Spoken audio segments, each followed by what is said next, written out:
All right, ladies and gentlemen, if you would, make sure your cell phones turned off, turn silent. About to begin today's commission meeting. Chairman Greg Kevin, preside. Thank you, Deputy Wilson. Good morning, everybody. Glad to have everybody here this morning. Before we, hold on, I had a microphone about to feedback. I didn't want that. So anyway, I don't know if it's mine or not. And Jim, be ready on that, please. Before we get started, recently we lost a city councilman of Culloden. It's Jackie Bolton. And so before we start our meeting and before we give the invocation, we're going to have a moment of silence in her honor. And then Commissioner Eddie Rowland will give the invocation, and then we'll have the pledge. So this time, please bow your heads in a moment of silence for Council Lady Jackie Bolton.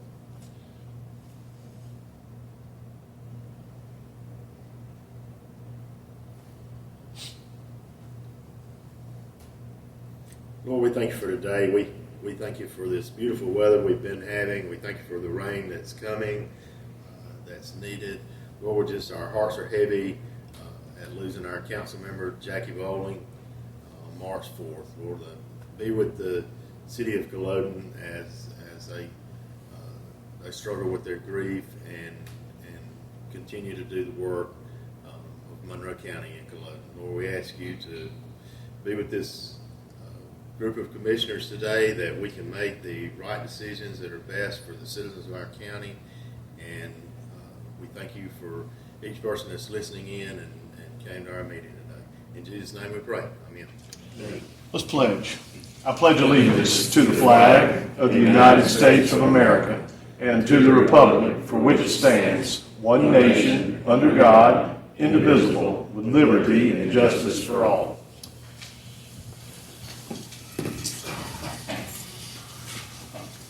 Normally I have Ms. Abbott give the roll call, or you want to, all right. Kelsey, if you'll give us the roll call, please, ma'am. Chairman Tapper. I'm here. Commissioner Rowland. Here. Commissioner Davis. Here. Commissioner Ambrose. Here. Commissioner Long. Here. Seeing as we have a full complement of commissioners, I'll call this meeting of the Monroe County Board of Commissioners to order. Before we get started with our regular business, we actually have a proclamation to read. And so, if y'all will at this time, bear with me as I muddle through and make this proclamation in support of Agriculture Awareness Week in Monroe County. Whereas agriculture is Georgia's #1 industry with over 74 billion output impact on Georgia's economy each year, and whereas Georgia's total food and fiber sector employs nearly 400,000 Georgia workers, and whereas Monroe County supports the Department of Agriculture's Georgia Grown program, and whereas the Georgia Grown brand is desired by businesses and consumers who want to buy and promote Georgia's locally grown products, and whereas Georgia Grown is for any company that grows or produces a product in Georgia, touches, adds value to a product through a Georgia company, or has a stake in the success of Georgia agriculture. And whereas Monroe County ranks top among all Georgia counties in the production of sheep, third highest in Georgia in the production of beef cattle, fourth highest in Georgia in the production of barley, seventh highest in Georgia in the production of pork, finishing only, ninth highest in Georgia in the production of peaches, and 10th highest in Georgia in the production of catfish. And whereas agriculture plays a tremendous role in the livelihood of citizens in Monroe County, and whereas Monroe County continues to thrive thanks to the hard work and dedicated demonstration by generations of local farmers. And now, therefore, I, Greg Tapley, Chairman of the Monroe County Board of Commissioners, do hereby proclaim March 22nd through March 28th, 2021 as Agriculture Awareness Week in Monroe County, and call this observance to attention of our citizens. So proclaim the 16th day of March 2021. Thank you all for all you do. We've got folks from our extension office. I know we've got Happy White. I know we've got Caitlin. And then this young lady's name? All of y'all here, if y'all would stand up real fast so y'all see the folks that work closely with our farmers. And we appreciate y'all and all y'all do. We'll get this back to y'all officially. But thank y'all very much for being here this morning and for allowing us to do this for you on y'all's behalf. Thank you. All right, very good. All right. New business. We're going to improve the agenda, but I think there's a couple of edits that we need to make. Just as a side note, one edit to make is that we do not have a speaker appearance this morning by Mr. Mark Dye. He has emailed in that he has wanted to be removed from the speaker appearance. So that is an edit that has already taken place. I think, John, or Commissioner Ambrose, you had an edit that you wanted to make. Move our Chief Jackson from F to C, because he's got a bunch of business he needs to be out there protecting. Gotcha. All right.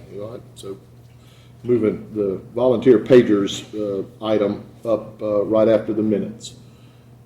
Any other edits, additions, deletions? If not, I'll entertain a motion to approve the agenda with that one change. Got a motion from LaMarcus. We got a second from John. Any discussion? All in favor? All right, the agenda has been approved. All right, the next item is approve the minutes from February 12th, 2021, February 25th, 2021, and March 2nd, 2021. What's the pleasure of the board?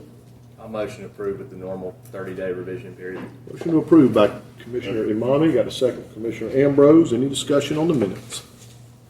Hearing none, I'll call the question. All in favor? All right, the minutes, all of those have been approved. All right, Chief, come on up and tell us about the Monroe County Emergency Services volunteer pagers, please, sir. Presentation, I think.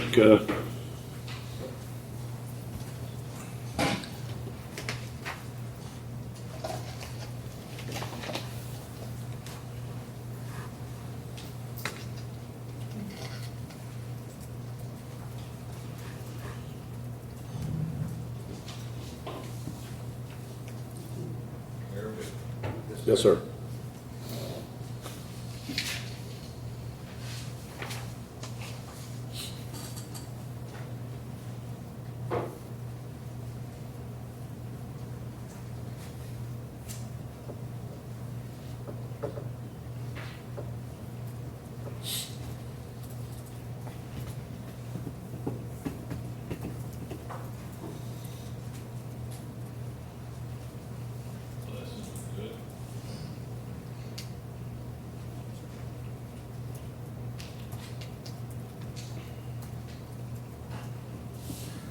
Smaller print, but I do have it on my phone.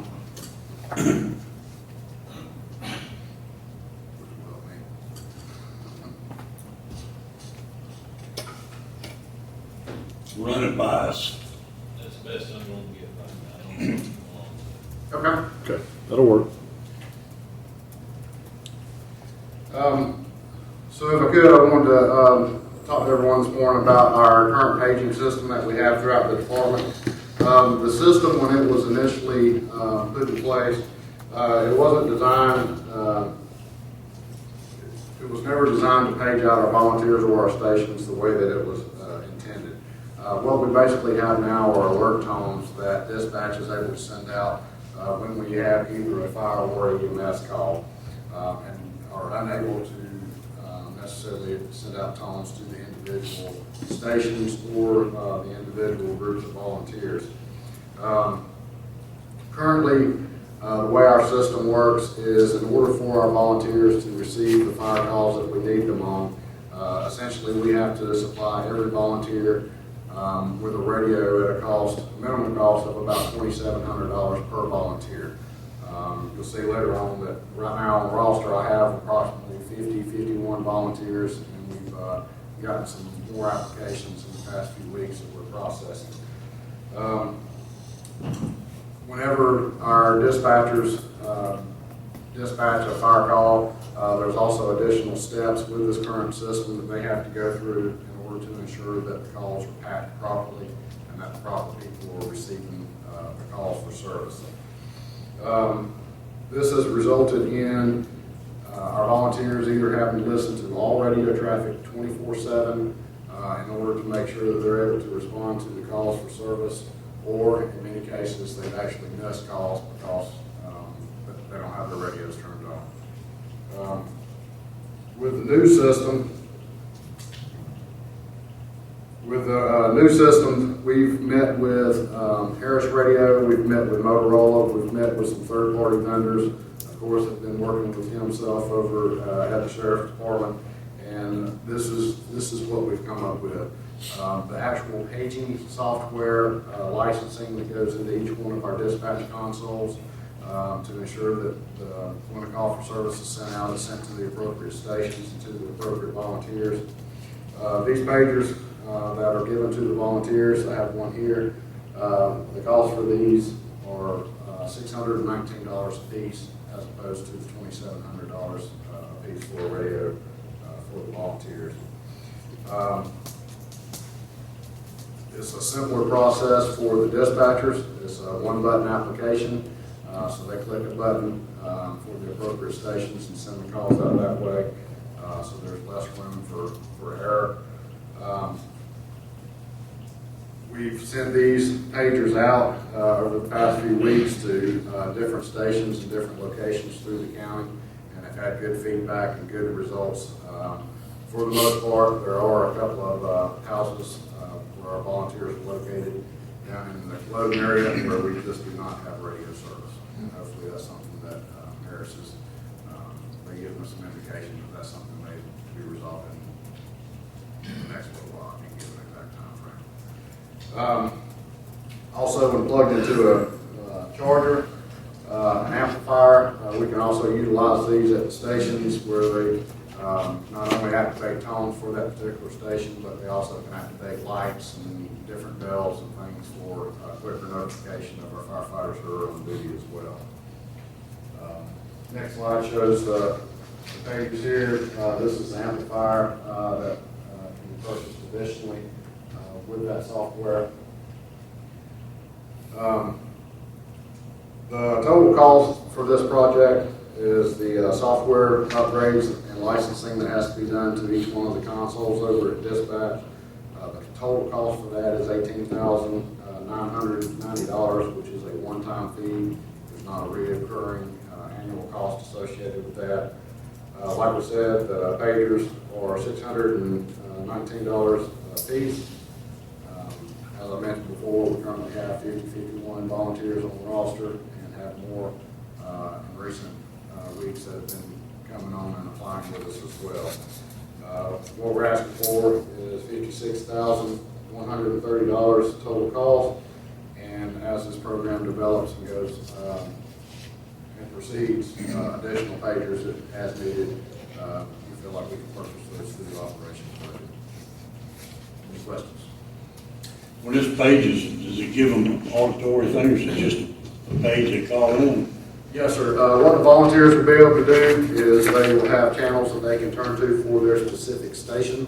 That way, if that station is being dispatched to the, if there's a fire call in their area, they'll only receive that call and not have to listen to all the radio traffic all night. When the pager activates, it has an auditory and vibra alert tone right there. Is there not some way with a new computer system that they could put in their cell phones or something as opposed to spending that kind of money? We did experiment with some third-party vendors where you can receive those calls on your cell phone. The problem that we run into with those is going from the radio system to the digital cell phone service is there's generally a minimum of a 4-minute delay between when that call is dispatched and when it's received on the fire calls. That's all, of course, I got. Yes, sir. Any other questions for the chief? Okay. Thank you, Chief. Well, y'all heard the presentation by the chief. County manager, do you have anything else to add? The funding would come from the 2014 SPLOST money that we still have available. My comment would relate to positive comments I've seen on social media that this is something volunteers have been asking for the past 4 or 5 or 6 years. What's the pleasure of the board? Make a motion we approve. Got a motion to approve by Commissioner Rowland. Do I have a second? I'll second. Second by Commissioner Amami. Any discussion on it? If this would improve the response time, make it easier for them, it's stupid for them to be sitting and listening to radio 24 hours a day while they're at work. Oh, yeah. But if this is the only solution in health, I'd go for it. Okay. Any other discussion? Questions, comments? Hearing none, I'll call the question. All in favor? Any opposed? No, it passes unanimously. All right, Chief, if you'll make that happen, please, sir. Thank you for your time. Yes, sir. All right, next item on the agenda, the Health Department change order, scope change. Morris, you're here today to speak to that, so come on up. We're going old school with the paper. Going old school with plans. PDF is difficult to read on, sorry, just a print. Okay. Morning, gentlemen. As you know, the renovation project for the health department is underway. It is a CDBG project that has been funded, and we have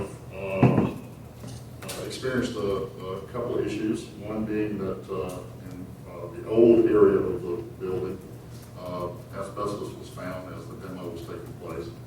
That has been tested. Entire health department's been tested for asbestos, and it's in the midst of remediation at this time. Matter of fact, I think remediation is almost complete on the project. The cost of that was roughly around $19,000 on the remediation and $2,500 for the testing. I've given you a handout showing the first page is the existing construction budget for the project. As you're aware, or may not be aware of, that the bids for construction came in significantly less than were anticipated. And as a result, we do have some unbudgeted funds that we would like to consider this morning. The resources are listed there. The CDBG grant, $750,000. The county's gracious match of $775,000, and the Board of Health match of $75,000. Last year, my office did apply for a USDA big infrastructure grant, and that was received and awarded this past September. So that came in at the amount of $145,215 to add to the project. The costs there are detailed for you, and this is in conjunction with Greg Boyke's office of the Regional Commission. That's the existing budget right now. So right now we have roughly $150,000 in unbudgeted funds. And looking at the original project, the architect and I and the nurse manager looked specifically at items that we would like to have on our list to get done, but we felt like our architect felt like in the beginning that it might be more prudent to eliminate those items because he was fearful that construction costs being what they were at the time would come in much higher than they did. And as you know, with the number of bids that did come in, some of the bids were quite high. The Proform Construction was the winning bid, and we've been very pleased working with Robert and his team. He's a local firm and has been really good to work with. I think that was him calling just a moment. But in talking to Whitney, our nurse manager, and looking at the project and talking to the architect, one of the things that stood out in our first meeting with DCA, and Greg, and the rest of the team, was the recommendation of both the builder and the architect to re-examine the roof structure and what was proposed in the original bid. In the original construction bid, if you remember, there was much discussion here by only, I think, Mr. Evans and you guys on doing a standing seam metal roof. Both the architect and the builder are at this time saying that they don't see the need for that unnecessary cost. There is approximately $60,000, and I have the change order in your packet there. Is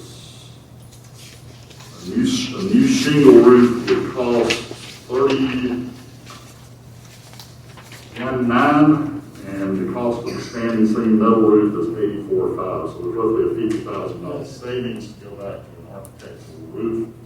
architectural roof has a lifetime warranty.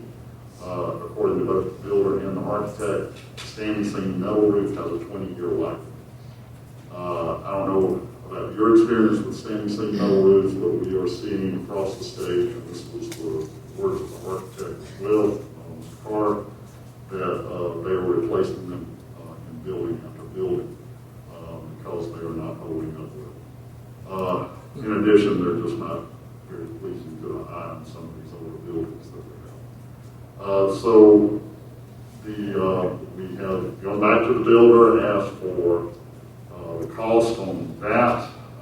We also looked at other things that we would need in the process. We looked at the original proposal. All the windows were not being replaced, just a portion of the windows. The windows that were installed in the 93, 94 remodel were being left behind. We're proposing now to replace all the windows in the building with bronze storefront windows, which have a significantly longer life than the existing windows that are planned.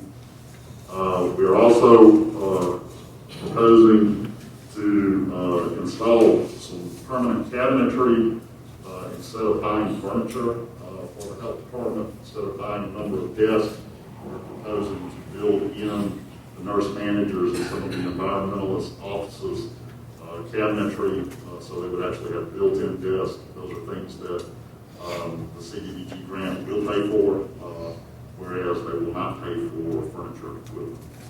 So we're proposing that.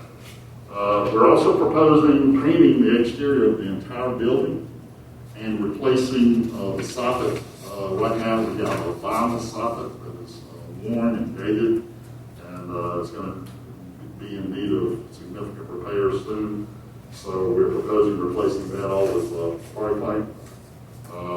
And then there is an area on the left-hand side of the building, if you're facing it from the street, that used to be the old porch of the original building back in the day. I don't know when the original building was built, it's somewhere around the 60s or 50s. And it was sealed with ethos back in the 90s, and we've had significant moisture problems with that. There is mold behind that ethos, we know that, and so that is facing our vaccine storage room, and we would like to eliminate that. So we are asking to replace that all with party plank and also insulate.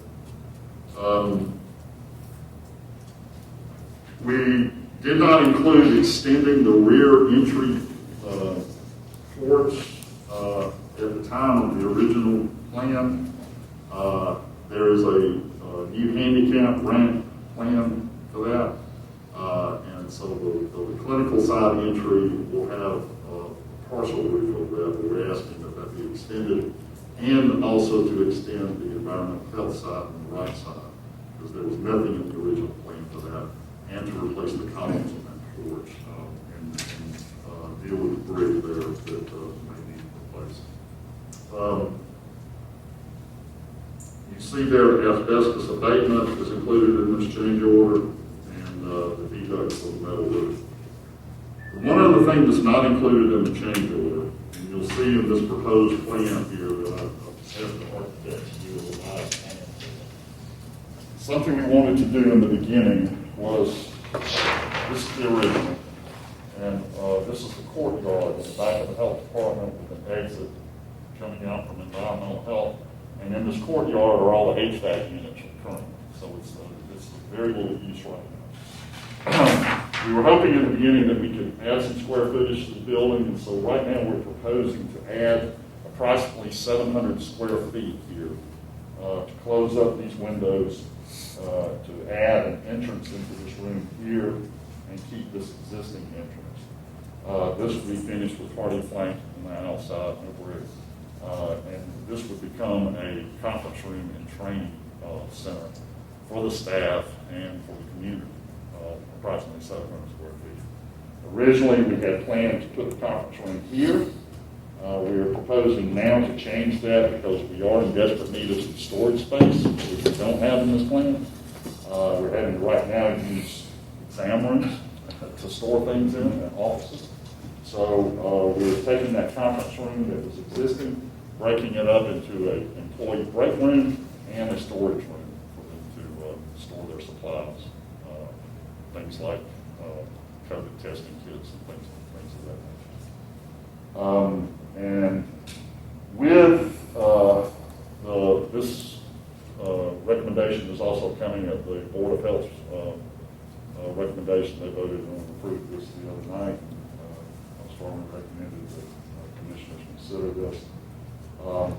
We would also like to propose that with probably with health department funds is to extend an awning out into the parking lot. Right now we have tent work out there to do COVID testing, and we would extend that out to accommodate about 3 lanes of cars so that they can have a drive-through there to protect the nurses. Right now we're having to rent tent works. The district's actually paying from a COVID budget provided by the state for tent work out there to provide a couple lanes of traffic. So that's it. Again, this space here is not included in the change order, but we are proposing that it be added. Where are you moving the HVAC units to? Like in that back They would be section? moved back in here. So And that's windows coming out of that new room? there's one window right here. Yes. There's a window right there, and the HVAC units will be moved back. But they're not gonna fence across that? It just scares me that it's hidden back there, just like it was before. People stealing copper and stuff like that. Seemed like they could fence that off back there, put them in Yeah, a that would be- secured area. That would definitely be something to be considered. You simply do a chain link fence. I like your concept. But certainly.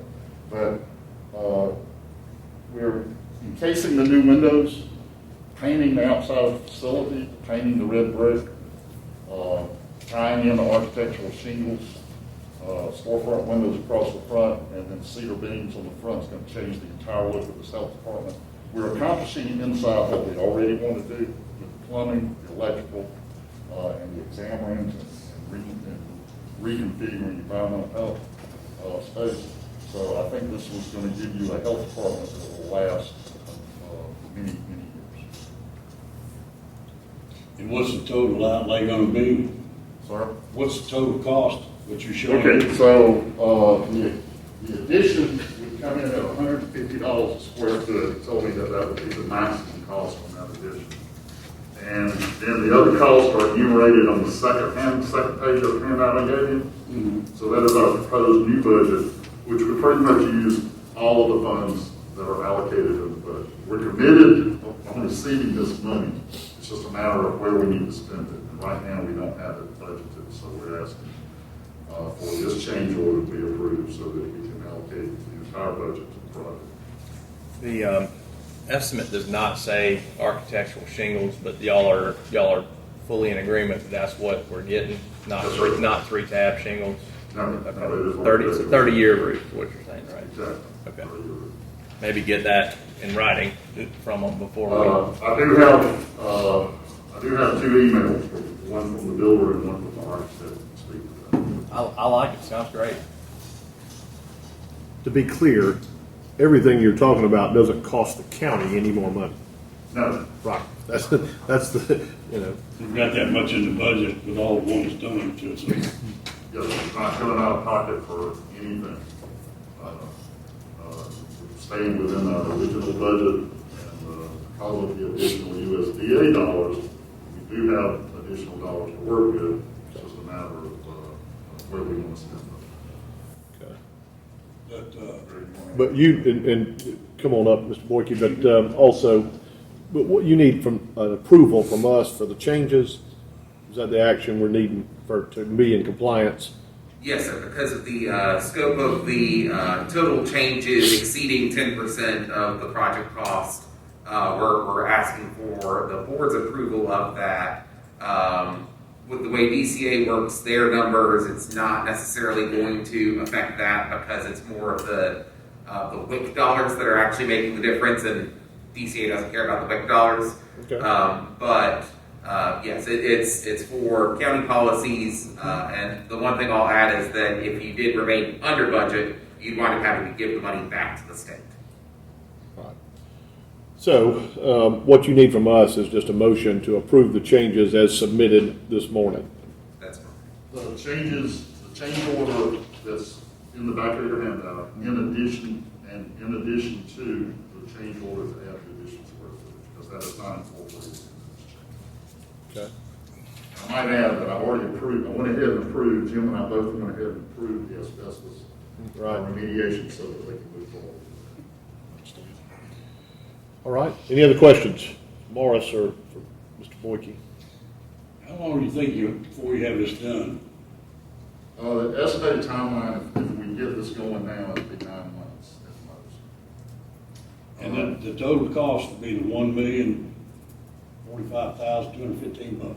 Yes, sir, and that includes, The change. reimbursement for our relocation expenses, which I want to thank the county for extending that lease on, the property across the parking lot. That has worked out to be an excellent, location, and it's been easy to move over there. And it's also allowed us to continue our COVID vaccine clinic where it is. So I appreciate that. We want to thank you, my gosh, for that. But it also includes 9 months of relocation costs. So you might be out of pocket for those costs. I looked up that Proform Construction. What's that guy's last name? Muckenfuss, I was gonna say his unusual name. Robert Muckenfuss. Okay. I make a motion we approve. Got a motion approved by Commissioner Ambrose. Do I have a second? Got a second from Commissioner Mommy. Any discussion on it? Hearing none, I'll call the question. All in favor? All right, I'll make it happen. Thank Like they're gonna have a nice health department That's right. building. Will be. Mighty fine. Next item on the agenda is Ms. Lori Robinson, our Finance Director, will come speak to us about the Talladega Judicial Circuit budget.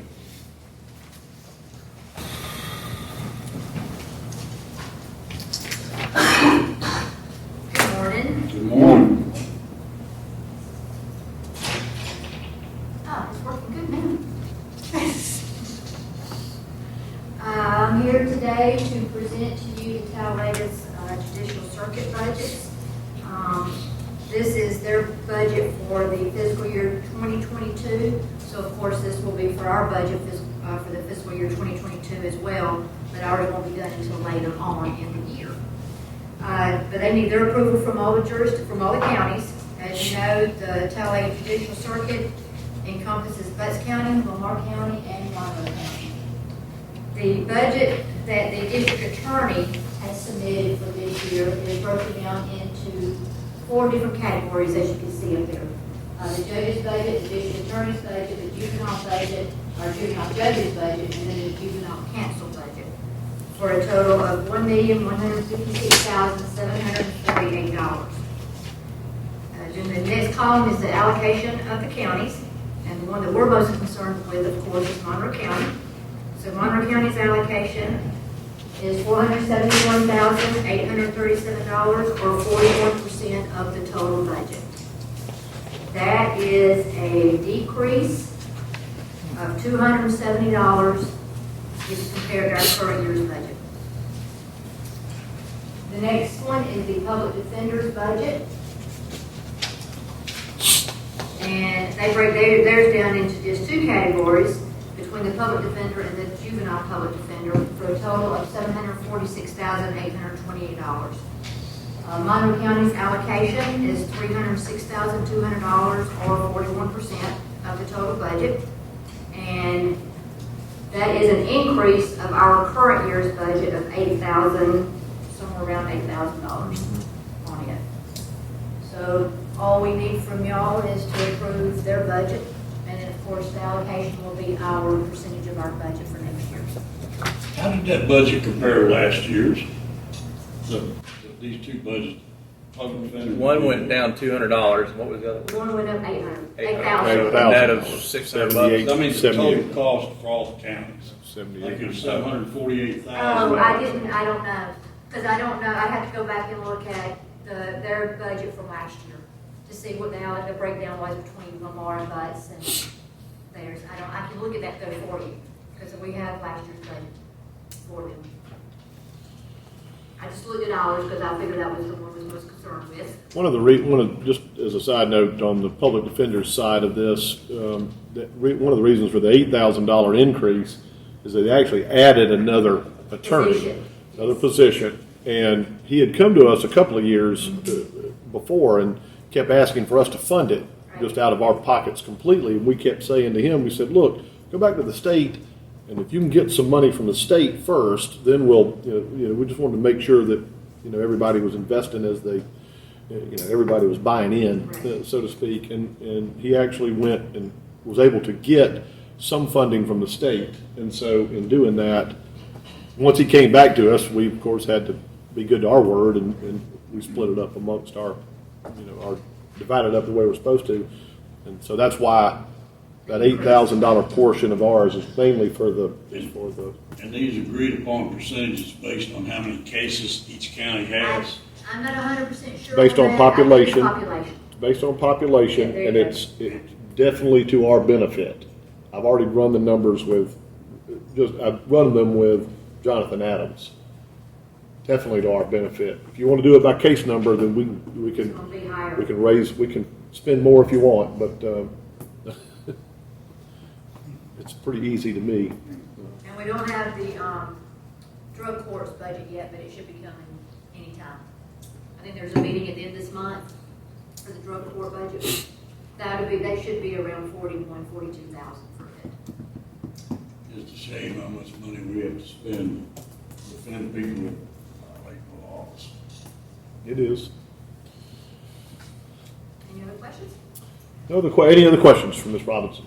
I'll motion to approve. Got a motion to approve. We got a second, Commissioner Davis. Any discussion? Hearing none, I'll call the question. All in favor? All right, that budget is approved. Thank you.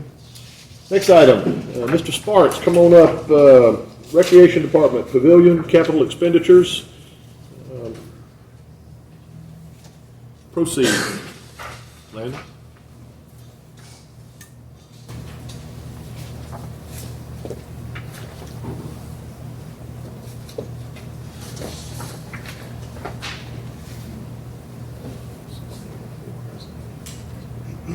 All right, the first item I want to talk about is our pavilion rental policy. Currently, we have 6 pavilions. We rent out 5 of those pavilions. We do a $25 refundable deposit. We require the person using it to remove their own trash and replace their trash bags. What we're finding is a lot of times they put trash bags that are not suitable for the can. They end up coming out, blowing into the pond.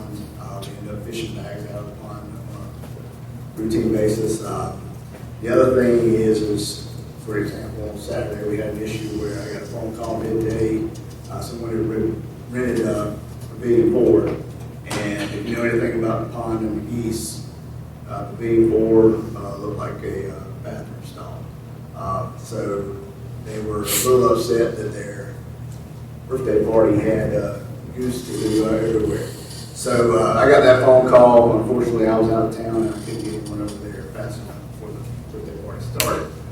So what myself and the rec board has come up with is continue reserving the same all 5 pavilions, but instead of doing refundable, let's do a $25 non-refundable.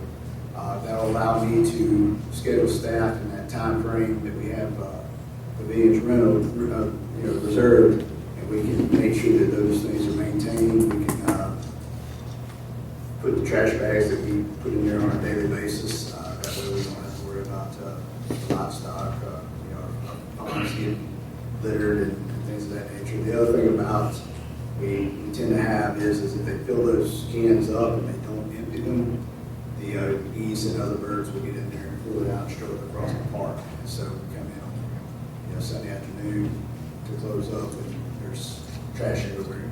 So that's what we're proposing. What I'm looking for is to approve a non-refundable deposit for usage of the pavilions at the rec park. So moved.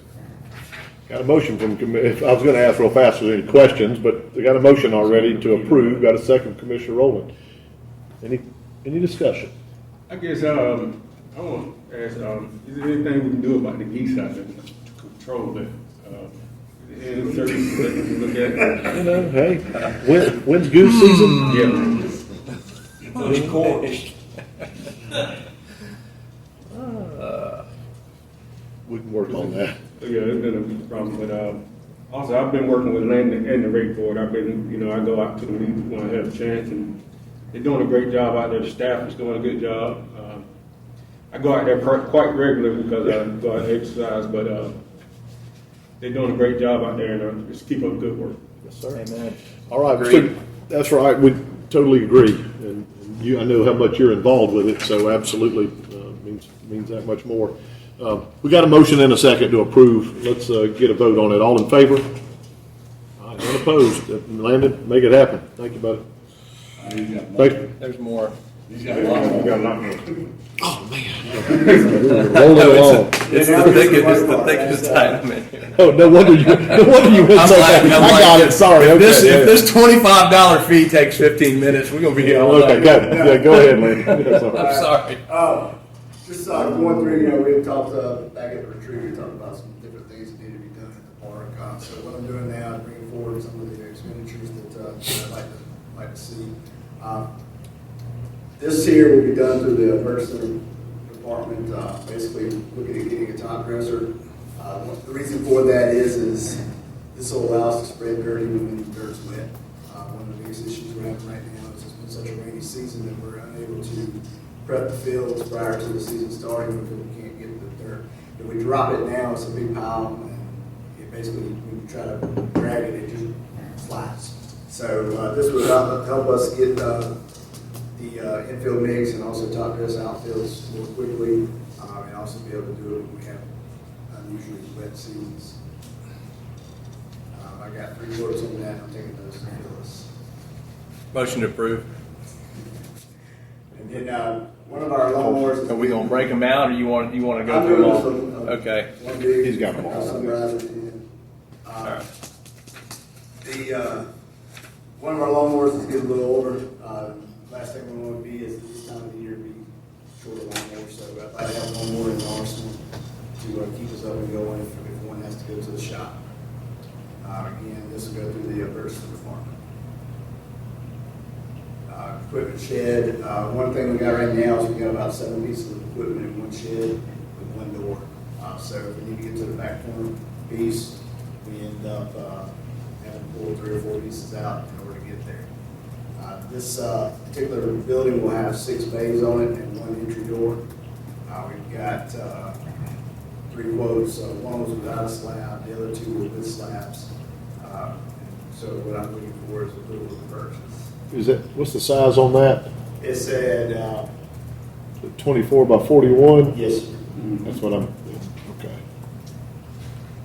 I can't believe I can even read that, but yeah, okay. And, a lot of times I think, this will help us also prevent from banging the machines, trying to get them out of tight spaces. So keep us from doing damage. Next, the pond, currently the dock at the pond, beaver got to one of the maintenance boards.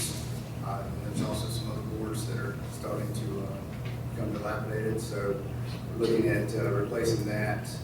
We've got 2 quotes for a floating dock that's more of an aluminum style with composite decking, longer lifespan. Those quotes were $23,299 and $37,000. Requesting y'all's approval to approve the $23,299. The ADA servicing project, as y'all know, we got the Land and Water Conservation Grant for $100,000 with a $100,000 match. We've got some budgetary quotes. It came in at about $389,850 to surface the playground and the baseball field, or the ADA baseball field. So what I'm looking for is an approval for the additional $189,850 to complete that project and get that area to the point that we want it to be. Right now, we got the $200,000 out of the $389,850. And we've requested that we bid and know that funding's there for that project. The outdoor basketball, tennis courts, as it's starting to kind of crack up and there's some fading to it. What I'd like to do is get this overcoat snap together surface that would give us 2 full-size basketball courts outside. It would also give us 2 full-size tennis courts. It would also have a 4-square hopscotch. It would have permanent goals and also netting that can raise from tennis up to volleyball. So we can do a bunch of multiple sports outside on that outdoor surface.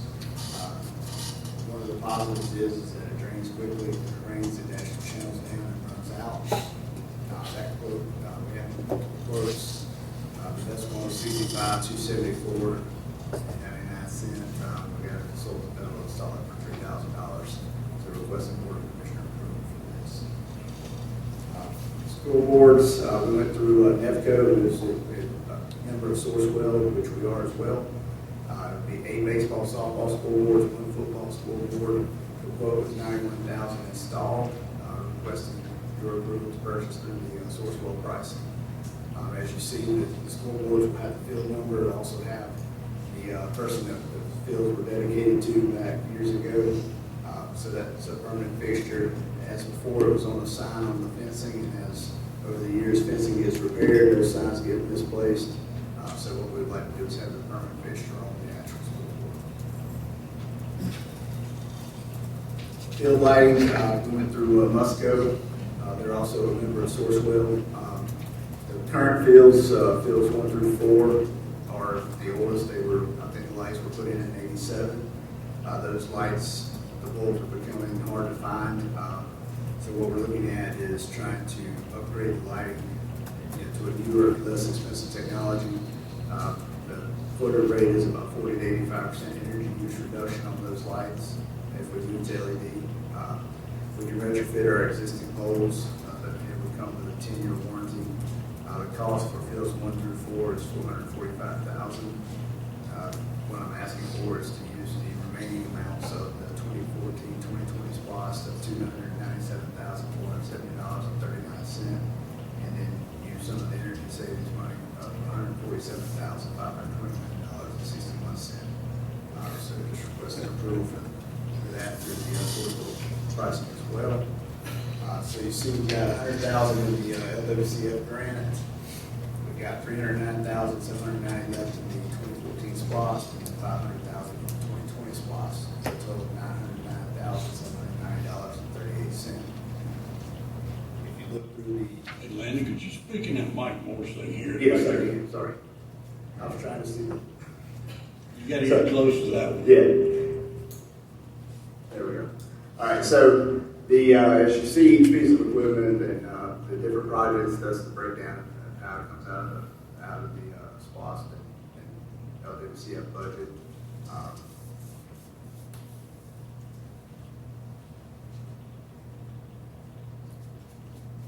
Projects not in the request that we had talked about before would be replacing the overhead netting, batting cage renovation, and foul holes, which are estimated total of $100,000. What we'll do is we'll pick and choose through those in our normal budget, start picking those off one at a time. The batting cage renovation, the recreation board chose not to replace the automatic machines because of the cost, and they felt like we would basically maintaining them and having to supervise them all the time, so they felt that it was not necessary cost. Summary of requests, basically purchases made through purchasing policy will be a top dresser, lawnmower, equipment shed, floating dock. Requesting board of commissioner approval to bid out the 88 playground surface and 88 field surface. Requesting board of commissioner approval to purchase the outdoor court upgrade, school board using Sourcewell, and the field lighting using Sourcewell.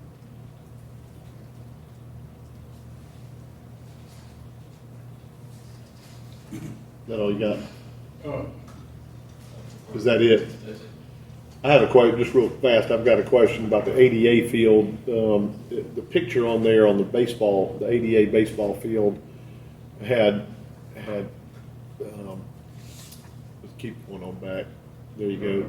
At bottom right, it looks like they've got grass in the infield. Yeah, it's like that one I believe is a turf. What we would go to bid for is either poured in place or a synthetic turf.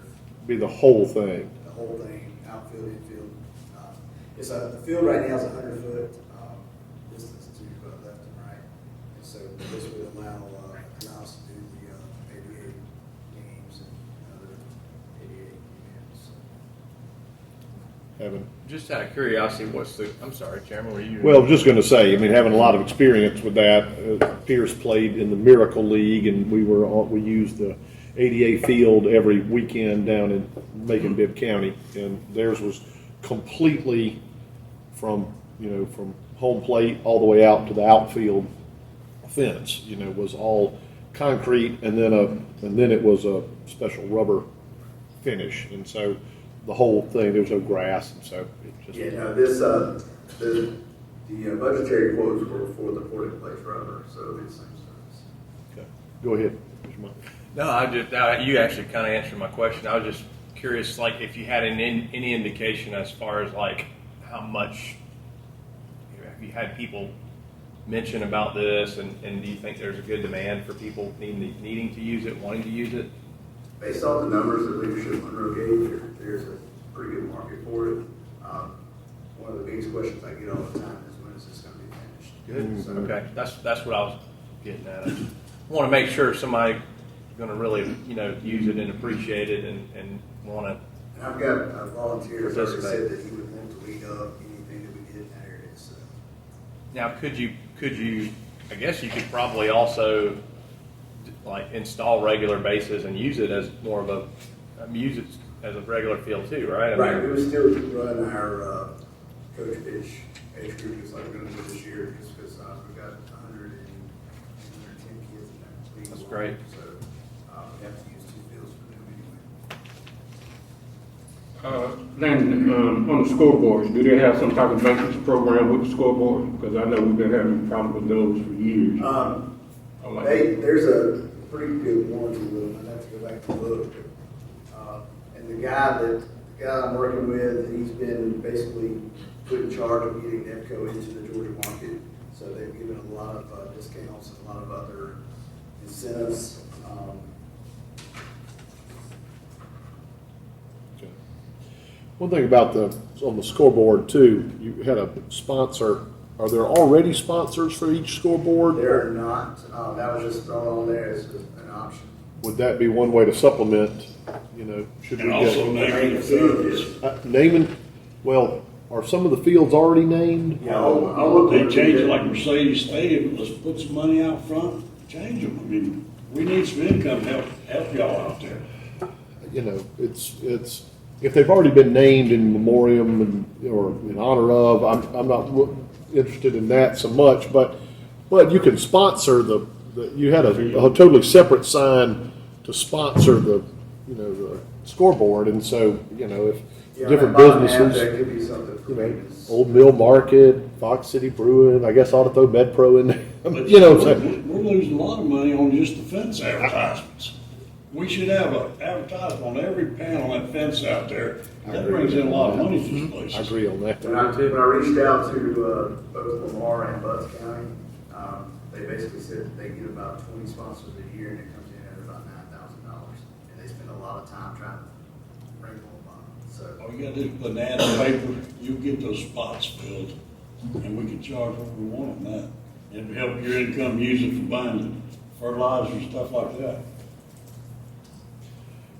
And we can work towards that, but but definitely be thinking about if we approve it, definitely we need to come up with sponsors for the scoreboards. $1,000 a pop. Well, how much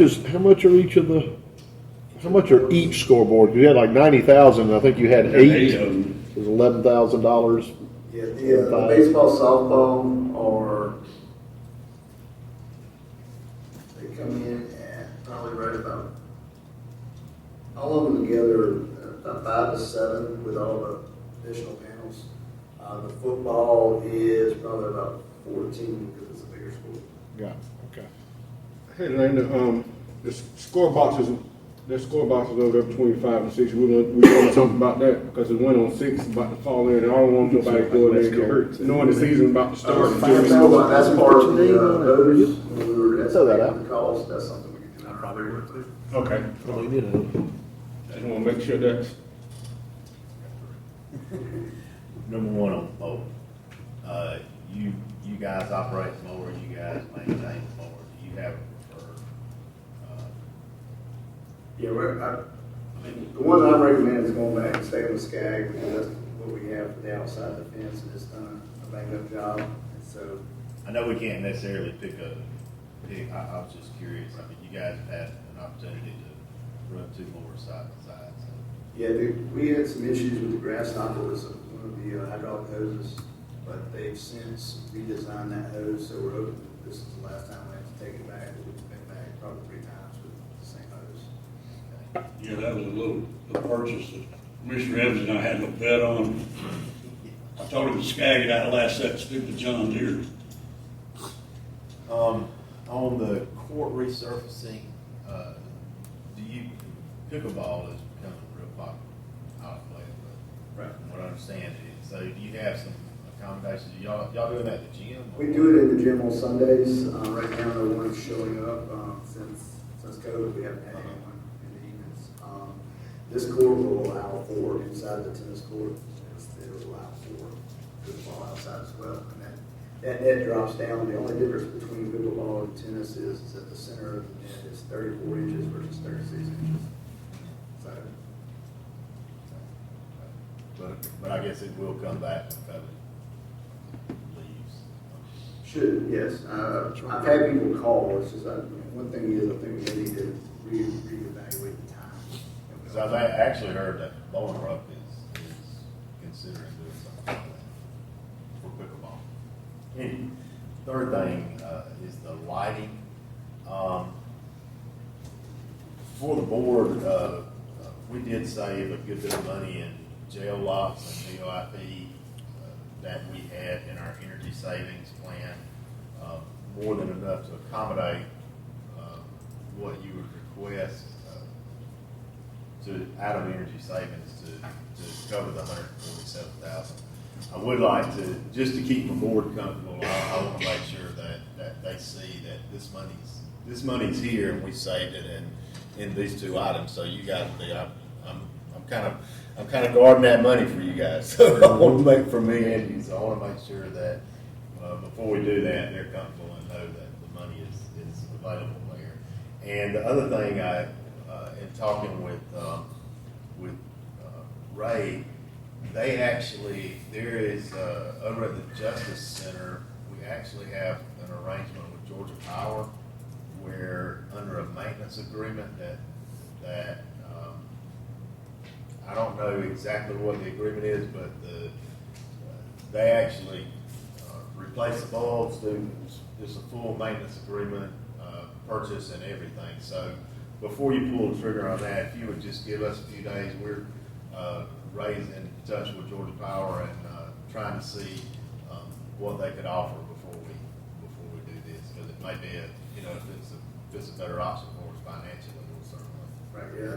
Most people like to say it's 10-year parts, maybe, and all that. So, but if it's something better. Yeah, and I didn't know about it. Actually, Jim had mentioned it to me, and of course, the energy savings money. Ray he's on our team, and he has a great deal to do with that. And he suggested that we look at that as an option, just to see another option before we make a decision. So, anyway, Who's the electric provider out there? Is it Forsyth EMC or That's Georgia Power. Georgia Power. Georgia Power, which is the same thing at the Justice Center. Is the dock out there now, is it usable or is it not usable? We've got it roped off just for safety reasons, just to make Do sure. you think we'd have that much call if people used it? A lot of people fish off of it. This one too, what I've had them quote and spec is to be 88 compliant as well. I know that like River's Edge, they come down for lunch and sit around the meeting for and all, so I wanted to make sure that we did something that they could potentially get out there on it as well. And it will have railing and all, and it'll be, there's not, when I talk with like the building inspections, there's not really a code on docks, but what I had them do is I want the specs to be to like what a typical porch at a house. Floating dock should be a lot less maintenance too. less maintenance is not, we don't have to secure it to anything in the water that's gonna, tendency to rot now. And we all know that the, treated lumber is not as strong as it used to be, so. It's not as cheap as it used It's to not be. as cheap either. Well, you want Christmas in March.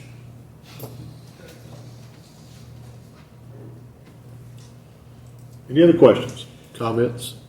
We need the improvements. That's a lot of money.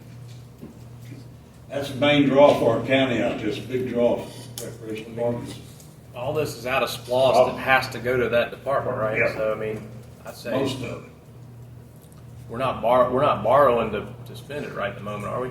But wouldn't that exhaust the budget now for this lost? That raise also. For both, all SPLOST, which also, Eddie, just as a side note, it also The only way we got income now. Put them signs horse up. arena Put them stuff signs is out up. there. For I make a motion to approve. Got a motion to approve by Commissioner I'll Ambrose. second. Marcus got it. Marcus, I'll give Lamarcus the second. He's That's close. his- It's close. his man. baby down there. That's right. That's right. Got a motion and a second. Any discussion? Hearing none, I'll call the question. All in favor? All right, Landon, get to work. You just got yourself some work to do, didn't you? We're going to have a really nice rec club after you get all this done. All right. Next item on the agenda is Mays Road. Mr. Hedges and Junior. There he is.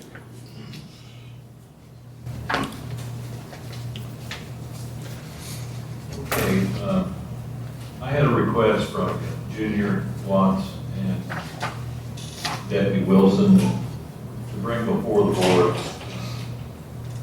the process of closing Mays Road. Mays Road is shown on this slide. It's a shortcut between Johnsonville Road and Rocky Creek Road. The property on both sides of Mays Road have the same owner, FJH LLC and Timber Assets LLC in care of Kendra Knowles. Interesting in the minutes, Board of Commissioners, the previous owner requested closing of this road in March of 2005. The reasoning was it was a dump site. The Board of Commissioners at that time denied the closure request for sentimental reasons. Apparently, back in the day, there was a church back on Rocky Creek Road, and parishioners used the shortcut. The issue, 16 years later, it's still a dumping ground for trash, and it's one of the worst in the county, and it has now become a mud bogging site. This places an undue burden on our public works and code enforcement. I have a few photos, if you haven't already seen them in your packet. Toilet, we have a mattress out there, a number of tires, trash on both sides. You can see where the four-wheelers have been coming through here, creating ruts that are significant. It's really in bad shape. We did put a camera out there, and we just happened to catch one of the mud boggers going along. Did you get him? I haven't yet. He knows I'm looking for him. We're looking for him. So Who do you vote for? there is a process that's outlined in OCGA 3272. A copy of that is attached. Basically, you have to post signs, you have to do some advertising, you have to have some hearings. If that all goes well, then the Board of Commissioners could vote to abandon this road. So the request is authority to proceed with the process outlined in the Georgia law. Mr. Chairman. It's a pleasure of the board. For district. Yeah, I'd like to have a little better understanding of where this request originated. And specifically, we typically don't respond to these types of things unless somebody's calling and complaining about it. So I was curious, have any of the commissioners heard from anybody specifically about this tract or have been asked about it? Or because I know I haven't. I get called about tons of roads but I've never been called about Mays Road. I'm just curious if any of y'all have talked to anybody specifically about this closure or complaints about this road specifically. I think if it's a dumping ground, it's a problem to me. I can't stand to see all that, all that toilets and mattresses and whatever else was thrown out. That's sad. So no one here has heard or heard from any property owner on this property or any neighbors or anybody that specifically complained about this road. Now, at the same time, do y'all get, okay, who, At least once, twice a week. from who? Just people cutting through. Hey, you got trash out here on the road again. It wasn't there yesterday. Get taken care of. We don't have the prisoners. Can I get names and can I get some names of people that have complained? Because here's why I'm asking. I get complaints weekly right now with the prisoners not working. Yeah. And I mean, I get complaints on just about every road you can imagine. Johnsonville Road, Box Ankle, going up to High Falls. I've never gotten a call about this particular road. Never. And quite honestly, my question is, so like if, let's just say there's a road running near one of my properties that I happen to own, if somehow trash just mysteriously starts showing up out there, can I close the road too? Is that okay with me? Or would it make more sense to go after whoever it is that's causing the problem and let's get on? I mean, let's send somebody to jail. Let's make them pay a fine. I mean, Mr. Commissioner, we've been fighting this about how long now? Yeah, we finally got some cameras, keep cameras in place. Sometimes you can catch them, sometimes you don't. Sometimes they leave a name in the trash. You can get them, find them. I've been doing that. Sometimes you can't. Tires is getting worse. They don't put out any names or anything on that. mm-hmm. So, just for me and Junior, this is one of the worst roads in the county for us. all right. So my question is specifically, this is one of the worst roads in the county. Okay. There's not one person that lives on it. It's a cut through. It's a dirt road. There's a paved road not too far away. So, I mean, is it the only road you get requests on and problems with? Oh, no. No, we get them all over. So why are we asking? That one just happens to be a weekly problem. Here's why I'm asking. Why are we asking to close this road? Who initiated this process is my question. Did you and the two? And I want to remind y'all, you're speaking before the commission. All right. I want some very straight answers. I've got a reason for asking. I did ask Jonathan, our DA, and it is a felony to not present the truth to a commission. I want to remind everybody of that this morning. So my question is, where did this initiate? I want the real answer. Because if it was a phone call 2 weeks ago from somebody, I want to know who it was that called. Here's my next question. Have either of y'all spoken to the property owner that owns both sides of this road? No, neither of you. I think one of y'all mentioned that Jim had asked you about this road. So I guess let me ask Jim. Have you spoken to a property owner? No, sir. Okay. Have you spoken to a commissioner about this? Yes, sir. Which commissioner? You. Okay. You've not spoken to any other commissioners about this? Or chairman? You've spoken to us about this on the agenda. I mean, where are you going with this? Well, I'm going somewhere with it, okay? So I'd like to know specifically, what was the conversation? Because I know my conversation with you about it, and I've got an email chain going back and forth. But tell me about how this originated, Jim, because these guys get complaints and calls all the time. This is a very unusual request, and the more I started looking into it, the more it's bothered me.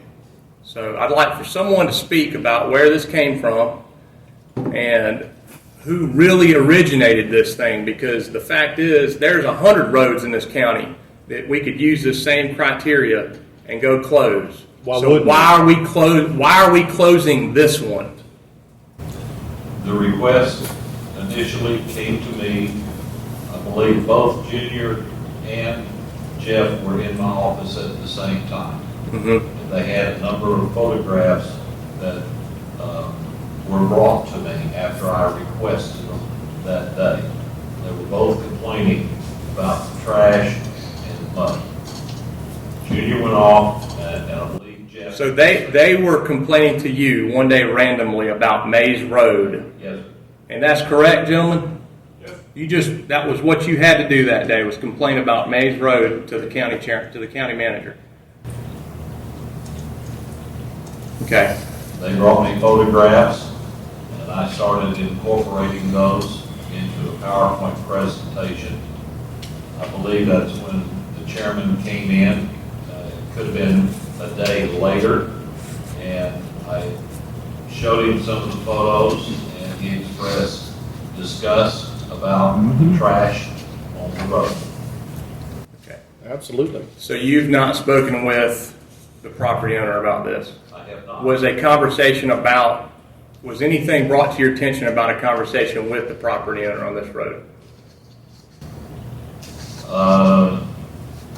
I believe I asked the attorney if he knew who owned the land. And Which attorney? Attorney Bond. Okay. And he said yes, and he said he would speak to the landowner. He later told me that he had not spoken to the landowner. Ben, you got your mind? You got something you want to Yep, add? I can confirm that I had a conversation with Jim following the last commission meeting. He asked me about the closure of Mays Road, the process. You got the process in the packet. I initially thought it would be a good idea to reach out to the property owner, tell him we were going to discuss this, decided later not to do that, and I had no discussion with them. Would you like to let everyone know who the property owner of this property is? It's an LLC, it's FJ Hanna or FJH Investments or something like that, but it's essentially AKA Ty Hanna and H&H. H&H Properties. Same one that did 1,000-acre Right. annexation. So what I want to know on the record is, has anyone that works for the county as an employee of the county or any board members had any conversations specifically with H&H Properties about this road? I cannot speak for all the employees, but I can speak for myself, and I have not. Okay. And so am I to take that from the silence from the board is to confirm that no board member or chairman has had conversations about this road with H&H Properties? I have not. I have not. I have not. With H&H I Properties? have not conversed with H&H about this road closure. Okay. And again, to me, this seemed, it came off fairly innocent at first, but as I continued to think about it, something was too uncanny about this request. I can't remember, the entire time go ahead, Jeff, what you got? Well, like I was saying, me and Junior deal with this all the time. And the only reason we brought up closing the roads because nobody lives on the road. We don't even have hunters. They got a hunter's gate over there, but we've never seen any hunters there. That's the only reason we decided we thought it would be a good idea to take that off of our plate. I don't know who owns the property, and I wasn't taking that into account. So But I know on the weekly stuff that I get, he gets. Now, I don't keep up with the names of when they call. They usually just call and say, hey, you got trash on the road. So, that was the only reason. There was no underlying reason. So, County Attorney Vaughn, what happens if we abandon a road? What happens with the right-of-way, the property that the county currently owns as right-of-way? What happens with that, if you don't mind answering that for me? Sure, I'd be happy to. I'd also like to address, before I get done speaking, the reason I suggested contacting the property owner when Jim first brought that to me. But first, I'll answer your question. I suspect on Mays Road, all the county has is an easement by prescription, being the county's been using that property for a certain period of time, such that the county has an easement over the fee simple ownership of the property underlying this road. A lot of the dirt roads in the county are that way. Some of the paved roads in the county are that way. I have not searched the title on this one to know, but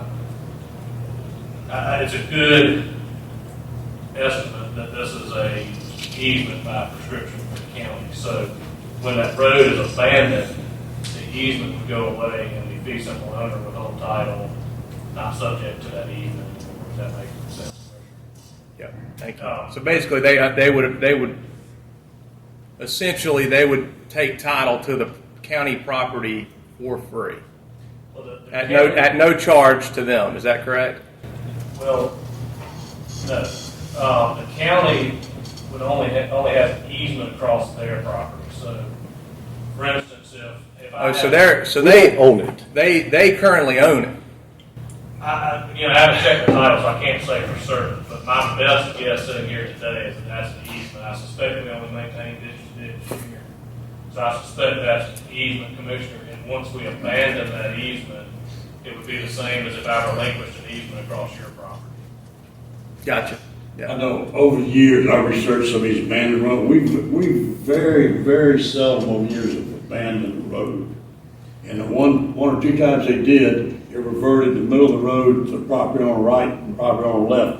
99% of the time, when we abandon a road, we don't really abandon it. We just quit maintaining it. There's very few roads we've actually abandoned and forfeited. Commissioner Everett, that's in recent times. That's correct. Since you've been on the board, and since any of y'all been on the board, that is correct. That generally speaking, we just stopped maintaining the roads. We've not gone through the formal abandonment process. Over the years, there have been numerous roads that the county Those are sections of it we've done before. has actually abandoned. I mean, there's several. This was just a weird, this piece of property, the way the road is now, this property owner has got problems with it. And if we close it due to the trash and everything, that trash ain't going away just because that road did. They're gonna move to another spot. We've got to catch these people and get the judges to put them on community service, sign them to junior them and do something. This is ridiculous. I mean, we close the road just because of the trash. It's gonna find another road down off Smith Road or somewhere up in there. We got to stop people doing it. Commissioner, I'd also like to say that when Jim brought this to me at I think the last commission meeting, if I'm correct, Jim and Jeff both mentioned to me about the issues on Mays Road.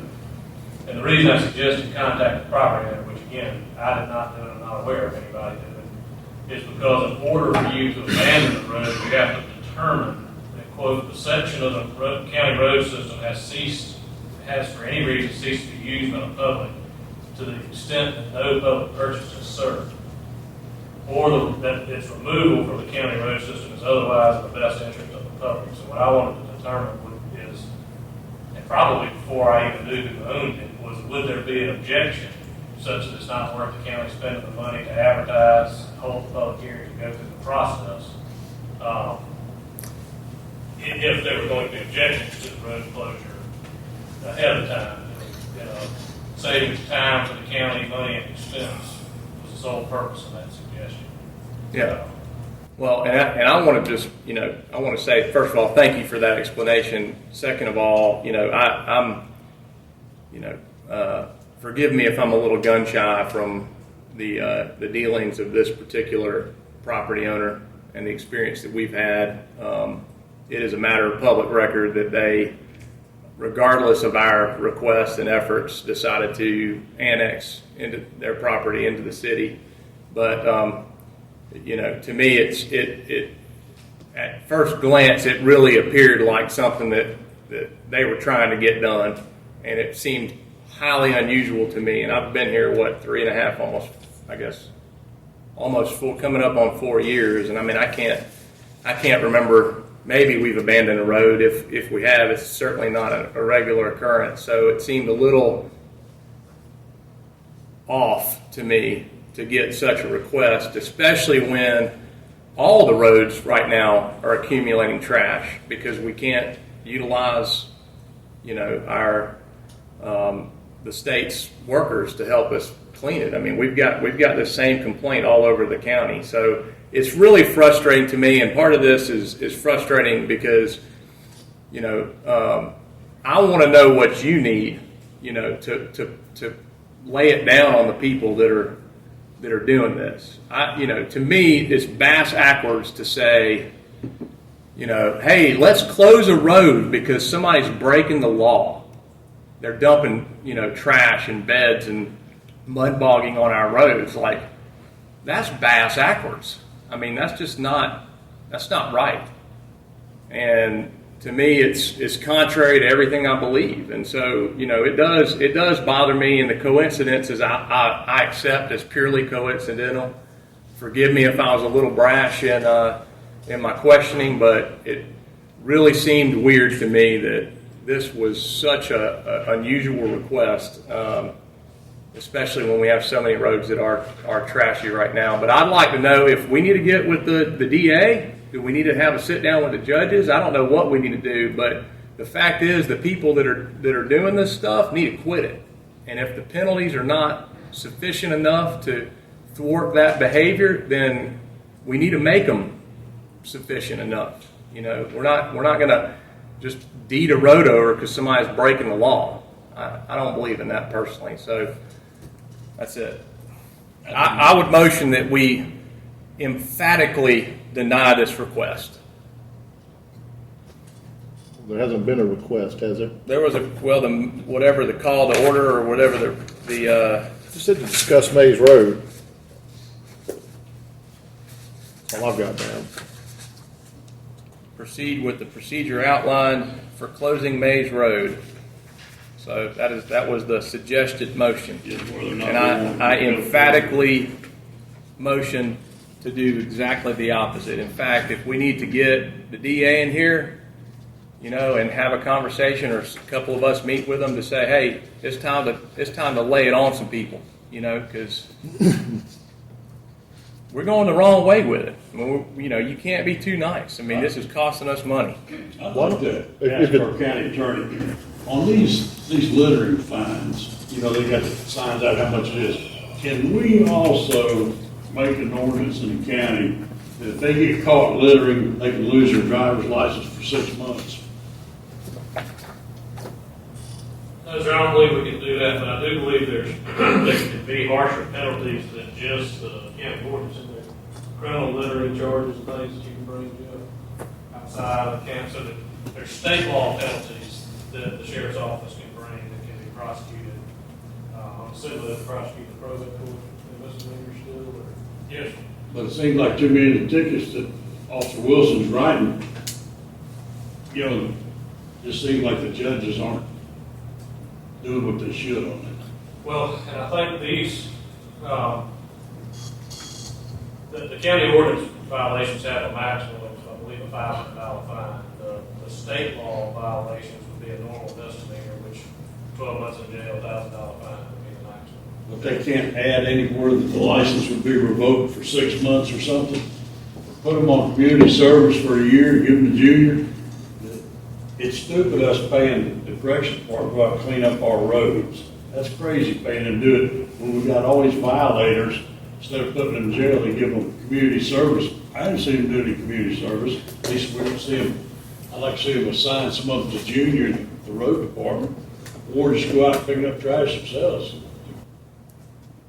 Do we know whose truck that was? Yes. We do.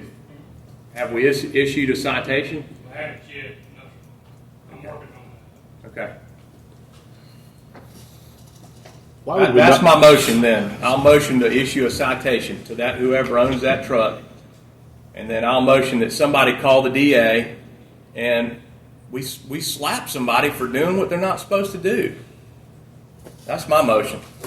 You had two in there, which, Well, my first motion is to deny the request, or where, I don't know where the request came from, whatever, to have nothing to do with closing the road.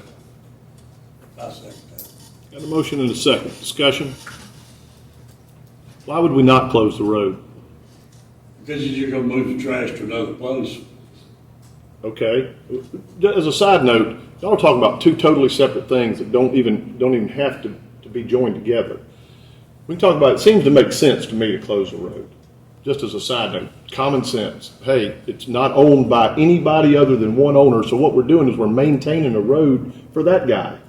In this case, for H&H. Why do we want to maintain the road for them? Hold on. Y'all have gotten y'all speak. I've had someone over here kind of accusing all of us of something, And I didn't appreciate that. Time out. I did not No, accuse I- anyone no time out. of You- anything. Excuse me, sir. Point of order. You just No, no. you just said, I want to know who talked. Play who, you know, the record. Who Oh, my did God. I accuse? Who did I accuse? You've insinuated. Let's put it that. I'll use that word. I queried. Oh, yeah. And I had a Anyway. good, reasonable reason to query. You also have a history with the property owner. Okay? We all have a history with the property owner. How much did we spend in litigation with the property owner? We spent that in litigation with the city. We spent that with them. So anyway, why would we not close a road that's muddy, dangerous, people are dumping on? We have to maintain. Junior has to take a motor grader up there and fix it. It seemed to make sense to me. When Jim Hedges brought this, just said, hey, we've got a lot of, I was there when I saw the pictures. It just makes a lot of sense to close it. So, I mean, talk about cost. Why, you're talking about sending it somewhere else. Well, now we need to discuss, like y'all are talking about, increasing the penalties and fines. I totally agree with every bit of that. I don't have a dog in the hunt. I don't care if we close it or not. But I thought we should because it seemed to make sense. Why am maybe I want Junior to come out and take care of my roads that are running around through my property. You know, hey, they're doing it for, we're doing it. And why would we send public down dirt roads when they've got an asphalt road that they can get to and turn right, left, or go straight at Smith Road? Just seemed to make sense to close it and be done with it so that we don't have to maintain it. Anyway, you've got a motion and a second not to do something. Okay. Any other discussion?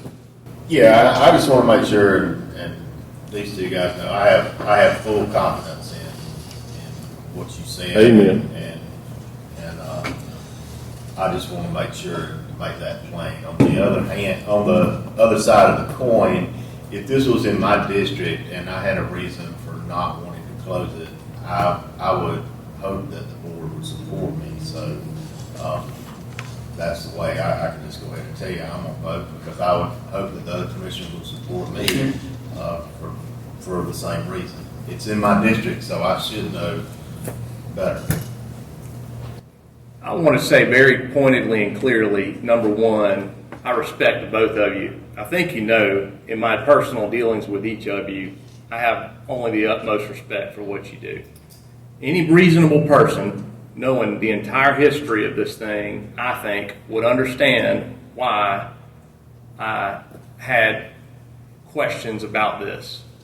Okay? There's a lot of roads that we should close by this same standard.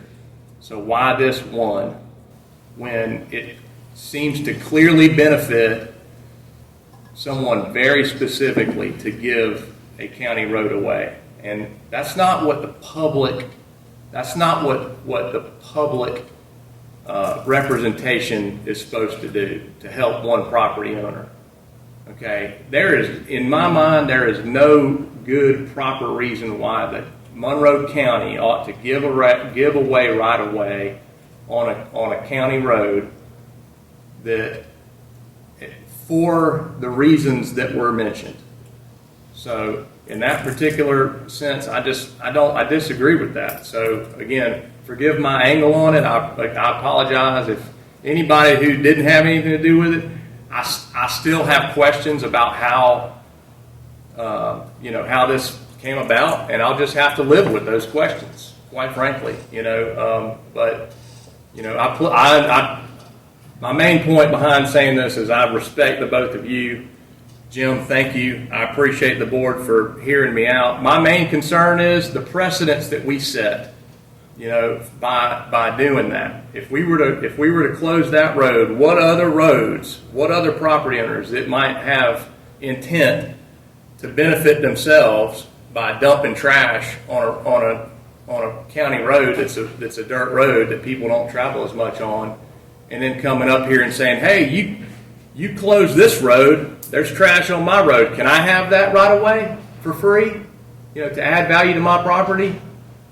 So again, I'm sorry, that's the reality, and that's why it's not so much that it's in my district as it is the fact that I think it's wrong. I think it's wrong. I think we double down on enforcing our laws. Can I add something to that?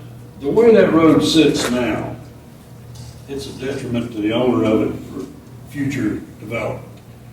And I can see, after the past history we've had in the last year, because that's adjacent to what was annexed in, and one reason this wasn't annexed in is because this cuts through there and it limits what he can do with it. I mean, I can see both sides of this, the trash and why this came up closing it. But, I'll let it go with that. I want to piggyback off of Commissioner Rowland, for it being Commissioner Money's district, and he hadn't heard from anyone about closing the road. Like Commissioner Rowland said, I would want the board to support me if someone called. I've had plenty of calls about Boxaker going toward High Falls. If you ride out there, it's trashy also. But I haven't complained about it, so, because I know we ain't got the support to pick up the trash right now, but there's plenty of roads in the county that's trashy.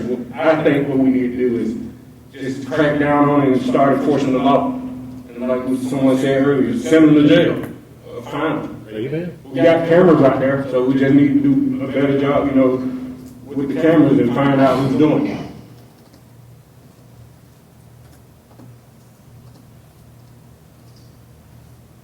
There's nothing, we've got a motion and a second to not do something. So all in favor of not doing something. All right.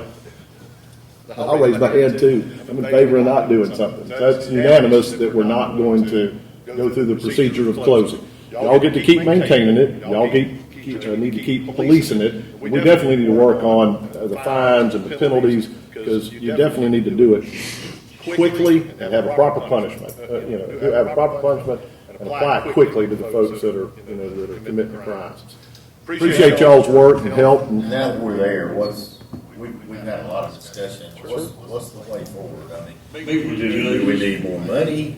Do we need the district attorney to come in? Do we need, where do we go? Thank you.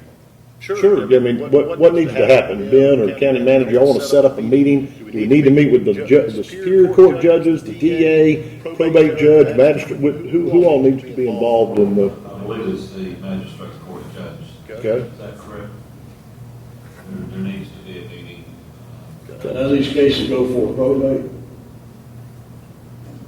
Like if you, like the guy at four-wheeler, I have to either write him a reckless driving ticket, which won't make it, or I can go with a failure to maintain lane, which would go to probate court. So if you impound his truck and run it that, it would go to probate. Shouldn't we meet with all of them? At least probate and magistrate. DA's office, probate judge, magistrate judge, anybody else, but whoever needs to meet, let's get that meeting set. I'm interested in that. And it probably, I mean, it's not just for this. I mean, we're having issues all over the county right now. And until we don't. So 400 square miles. we have to disincentivize people. They have to feel it. I mean, it's like, you remember the butt whoopings when somebody took the belt off and whooped you. I'm sorry, but just the, hey, would you mind stop playing on that or stop doing? I mean, at the end of the day, you got to make it hurt a little bit. If you're going to teach somebody a lesson and change the behavior. So make them clean miles and miles of road up. That's what I would love. Have the ones that are violating get their ass out there and clean it up. I know we don't have the manpower to police like we should, but the fact is, a lot of cases that you have written, they just treat them like, if they give them away, don't do anything with them. And that's where we need to stop that. Mr. Chairman, if I can make a recommendation, I would recommend that we not meet with the judges. We meet with Jonathan Adams, I believe Ashley Brody, the prosecutor in the probate court, and myself as the prosecutor in the magistrate court to address the issue. The judges are neutral arbiters. Fair enough. Yeah. That's right. You're right. Your recommendation. And you want the sheriff in there too?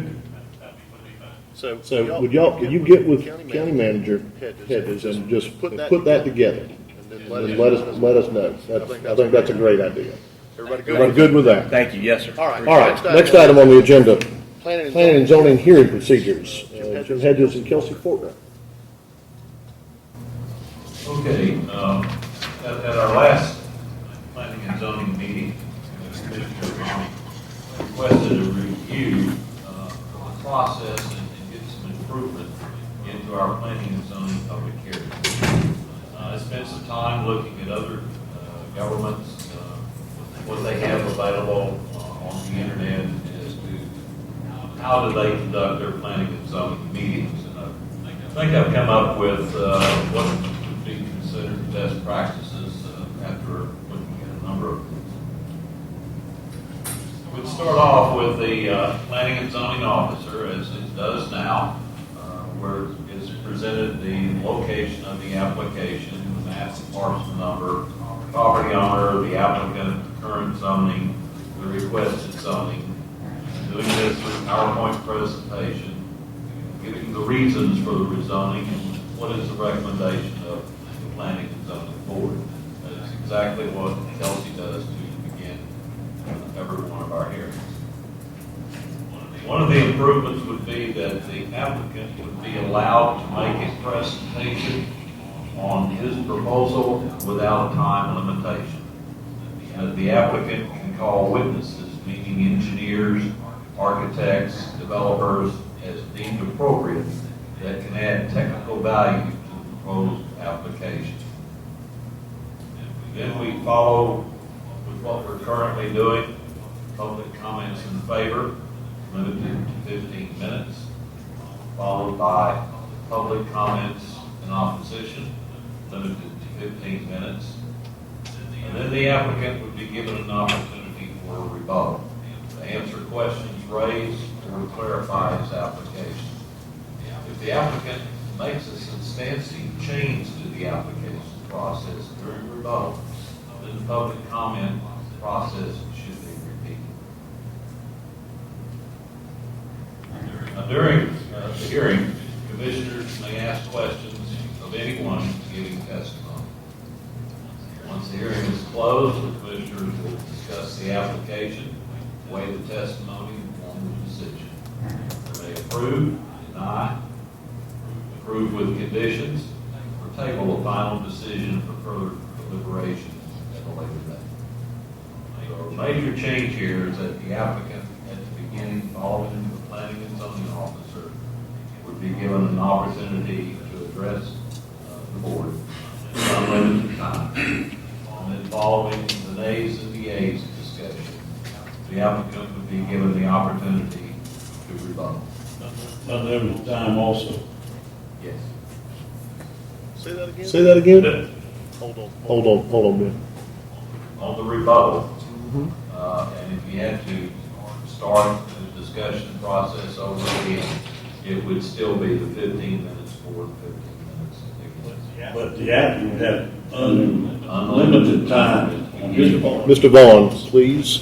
Mr. Chairman, the Georgia Code 36665 requires that those in favor and those opposed have the same amount of time. So if we give the applicant unlimited time, we also have to give the opposition unlimited time. An applicant is someone speaking in favor of a zoning application, and the opposition has the same amount of time to speak as the people in favor of a zoning application. So the way we used to do it was some time ago, is that they would get unlimited time to speak, but then the opposition is also given that same unlimited time to speak. And Jim is correct, there are jurisdictions all over the state that do it the way Jim was discussing, and I'm aware of that. But that doesn't mean that those jurisdictions are following the state code. So you're trying to say that the applicant, when he's presenting his request, that he's only got 15 minutes? You can extend it, you can make it unlimited. I'm not saying you have to limit it to 15 minutes. But what I'm saying is if you give the applicant 2 hours, you have to give the people in opposition to the 2 hours. I kind of disagree, because when the fellow comes up there and he's presenting his program, what he wants to do, and say it takes him 14 minutes to present what he's doing there, then he's got no time for people in favor of it. And we're giving 15 minutes to people in favor of it, if there are any, and then 15 minutes of opposition, if there are any. Commissioner, I would repeat what I said earlier. I'm not saying you have to limit it to 15 minutes, but I'm saying if you give the applicant and the people in favor of the zoning application an hour, the people opposed to the zoning application also get an hour. 3666.5 is very clear in that regard. Well, there's a little difference in the meeting then, Sir? because the guy that's presenting applicant, he's not presenting anything in favor of it. The People applicant come is by after definition in favor. Wait a minute, I want to hear that again. The applicant is not presenting anything in He favor presents of... what he wants. He presents what he's looking for. I know what you mean. And then he's got 10 or people come up there later in favor of it to help with whatever it's gonna do, and then you got the opposition. Because I think it's wrong to limit them to 15 minutes, because his people in favor of it can't say anything if he takes 15 minutes. So here's the thing. I see it as three parties. The applicant, then the public. It's a public hearing. Those in favor, those not in favor. Okay. I understand that's how y'all are viewing it, and I understand that. Yeah. The Georgia code does not agree. Well, there's plenty of counties that don't seem to care, and they do it the way they want to do it. Clark County being one of them. Commissioner, And y'all can change the rules, and you can do it that way. I just want to be on record as telling. let me propose something then. What about this? What if so you're saying that the public plus the person presenting is one side. So anybody in favor is technically kind of on team, applicant. Is that what you're saying? The code defines anyone speaking in favor of the application, and the applicant is by definition in favor of their own application. Okay. So what about people that get up that won't say whether they're in favor or not? How do we classify that? They need to say whether they're for or against. Okay, that's fair. So here's what I would say. The way that you deal with this is, I don't know about an unlimited amount, but I do think that 15 minutes, and again, having been in that seat myself, and until you're the one having to try to articulate and present what's taken you months to get to that point to be able to present, you cannot understand how fast 15 minutes will go. So I would be in favor of modifying that to at least 30 minutes. In my mind, you ought to be able to articulate it in 30, 35 minutes or so. Now, Go to the three-part section, like you talked about earlier. But then what I would say is whatever, and then whoever speaks, we have to get the clock out. What I would say is, why don't we limit it to a minute and a half per person or something like that, or 2 minutes per person. Let whoever's going to speak in favor, we keep the clock. So you have the applicant, and then whoever speaks in favor, we keep the clock. And then, so let's say the applicant went 30 minutes, and then you had 10 people that spoke for 2 minutes each. That's 20 minutes. So you've got a total of 50 minutes available for any of those that are opposed, with a 2 minute per person max. You could have 3 or 4 people cede their time to somebody if they want. But to me, I personally believe that the decisions that are made that will permanently impact the county, and particularly some of these zoning decisions as they get more difficult to think through, like we're not doing a service to our community to cut it short just because we want to get home to watch Sanford and Son tonight. You know what I mean? Like to me, that's not fair. It's not right.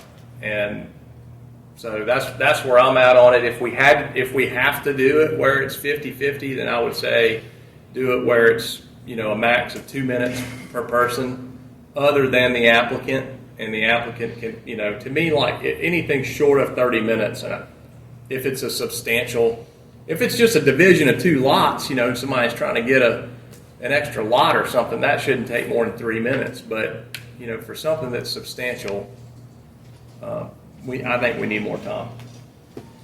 Some people don't need as much time as you do to explain things. Most of the time, we ought to limit it to 15 minutes. And then if someone has spent months preparing a presentation, then what they ought to do is come to us ahead of time and request more time, 30 minutes. And so on a case-by-case basis, you say, okay, hey, they've requested 30 minutes. You think you need 30 minutes? Okay, Mr. Imami, we'll give you 30 minutes. You needed 45 minutes, that's fine. Then if you want other folks to speak for it, like you say, add that extra time, and then afterwards, then you've got, 45 minutes, and you've got 20 minutes or 15 minutes. Now you got an hour, so you got an hour of folks that can be against. And you do the extra long ones on a case-by-case basis. But if you just do it as a 15 minutes or as by request, it just makes it simple.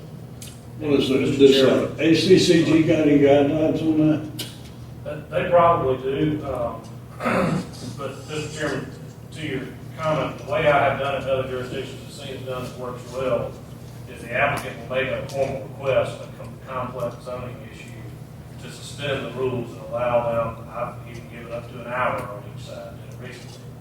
So that, the applicant has an hour to present, anybody in favor, within that hour, if the applicant only uses 30 minutes, then the people who want to speak in favor of their application can use the additional 30 minutes.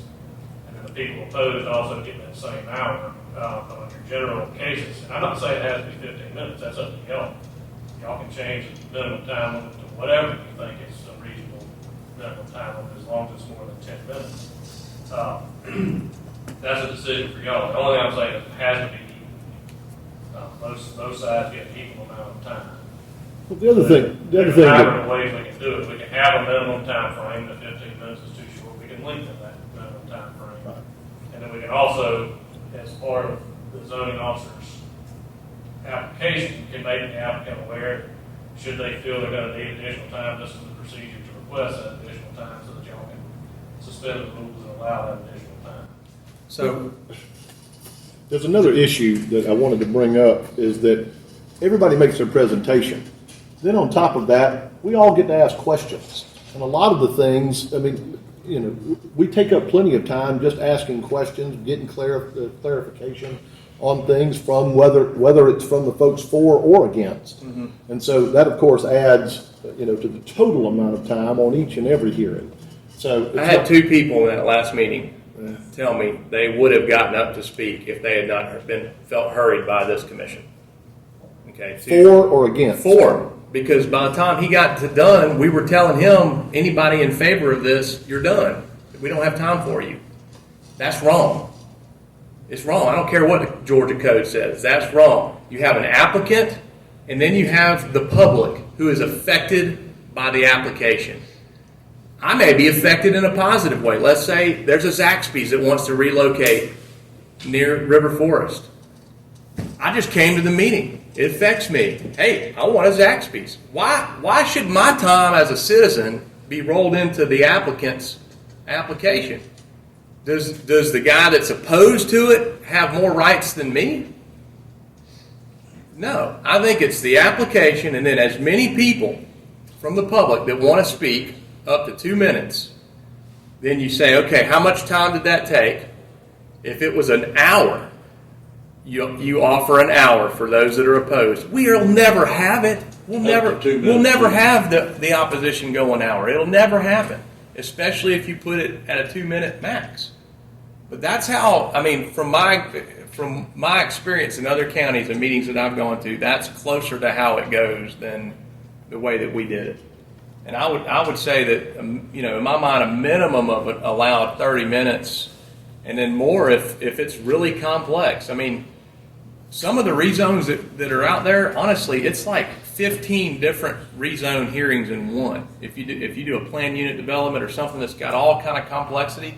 So I would say minimum of 30 minutes, and then if someone needs more time, that there's a protocol for requesting it with Kelsey that, hey, we're going to need more time.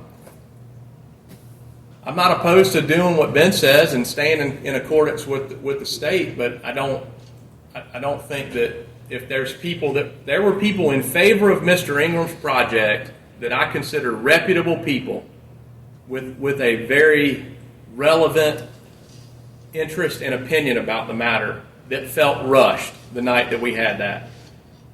And I only know that because of my comments that I made about it, and they agreed. They would never have said anything to anybody except me about it, but I'm just saying that's where it's at. So I've got a question. So this training we're going to have for P&Z, does that facilitator have any recommendations on something like this?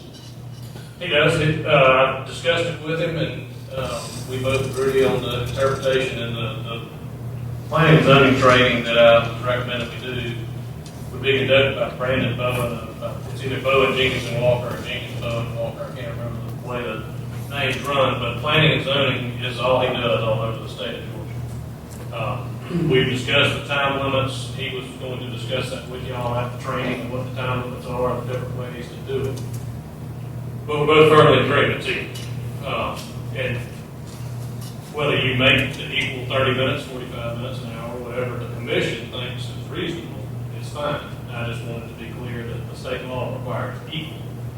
And as the county grows and we get more zoning applications and more complex applications, you may need longer times. There may also be times of zoning applications that you approve or deny that we end up litigating. We've had some lawsuits in recent years that we successfully defended. If we're not following the state code, those are going to make it difficult for me to successfully defend. I'm not saying not do it.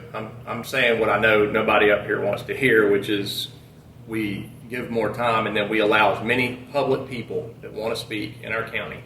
If they're residents of our county, for sure, if they will have an opinion about it, it's a public hearing. They should be able to be heard and not flocked into a bay of people or forced to just raise their hand. If they want to be heard, this is their tax dollars at work. This is their house, not my house, and they should be heard. That's my opinion on it. So if it takes 30 minutes for the guy to present, and then we have an hour of people that say they want to speak on behalf of it at 2 minutes per, you got to get it down to 2 minutes, then offer it up for an hour for the other side.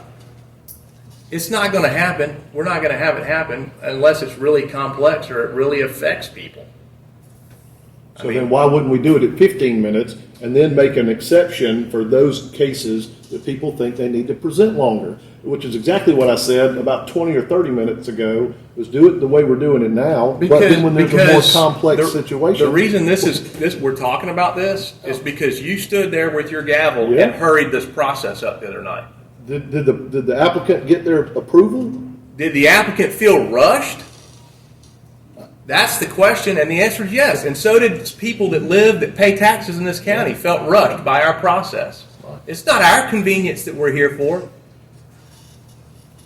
Sorry, Chairman, I disagree with you on it. I'm holding my ground on it. I've said what I believe. I'm willing to put that into a motion. So if y'all want me to, in fact, I'm done with the conversation. Unless we got something else, I'm going to motion that we allow 30 minutes for the applicant, and every time there's an application, Kelsey, I want them to know they have the right to request more time if they feel it's necessary, and have a one-page form for them to request and why they feel like they need it. And then I think we need to have as many people that care to show up, take their Tuesday night off, and come up here. If they have an opinion about it, yes or no, up to 2 minutes, that they'll be allowed to speak. Somebody will need to be in charge of time. What if someone wants to speak longer? Well, why are you limiting them to 2 minutes? If they come and spend all night, why are you going to limit them for 2 minutes? Let them speak for 10 or 15 if they each want to speak. If we're unlimited. I'm making a motion, Chairman. I know, I'm just, and I'm if that's really the motion you want to make, then make it. Other counties utilize a time period per person. Okay. I think that's fair and reasonable. That's why I'm motioning it. So 2 minutes per person. We clock that. So the 2 minutes for the public in favor, 30 minutes for the applicant if he requires it. If they only use 15, we add that to the 2 minutes per person and however many people spoke, and that's how much time we put a stop the clock on the opposition. I'll second that. Motion and a second. Discussion?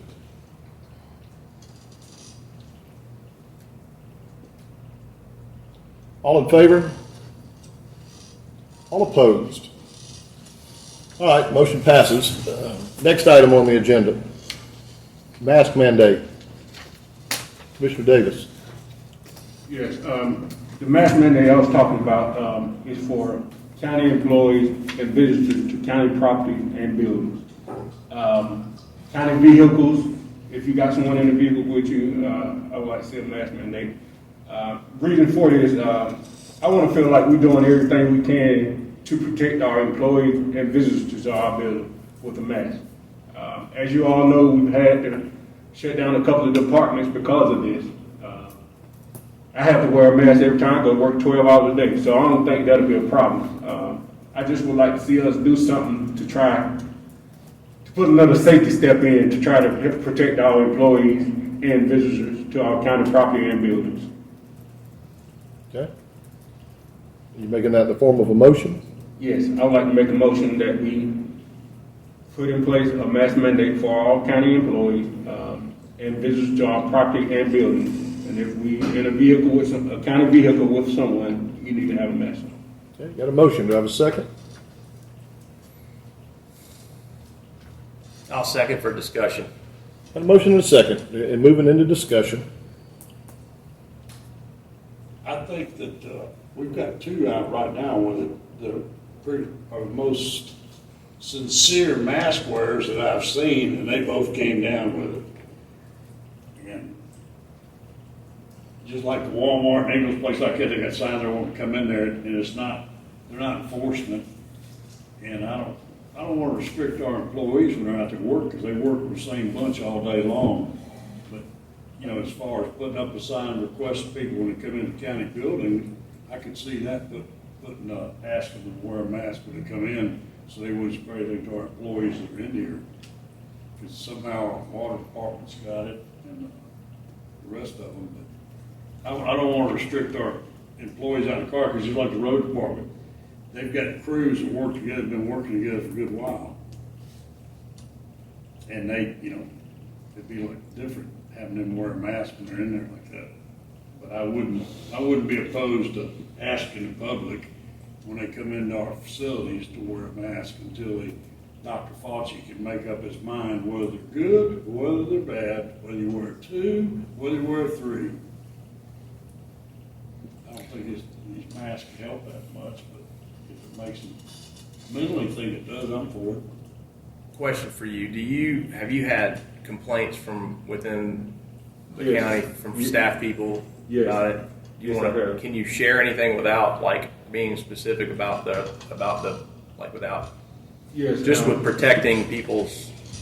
I've had privacy. people come ask me about this, and I've been wrestling with it for the last 2 months. I talked to Chairman Tapley about it when last month.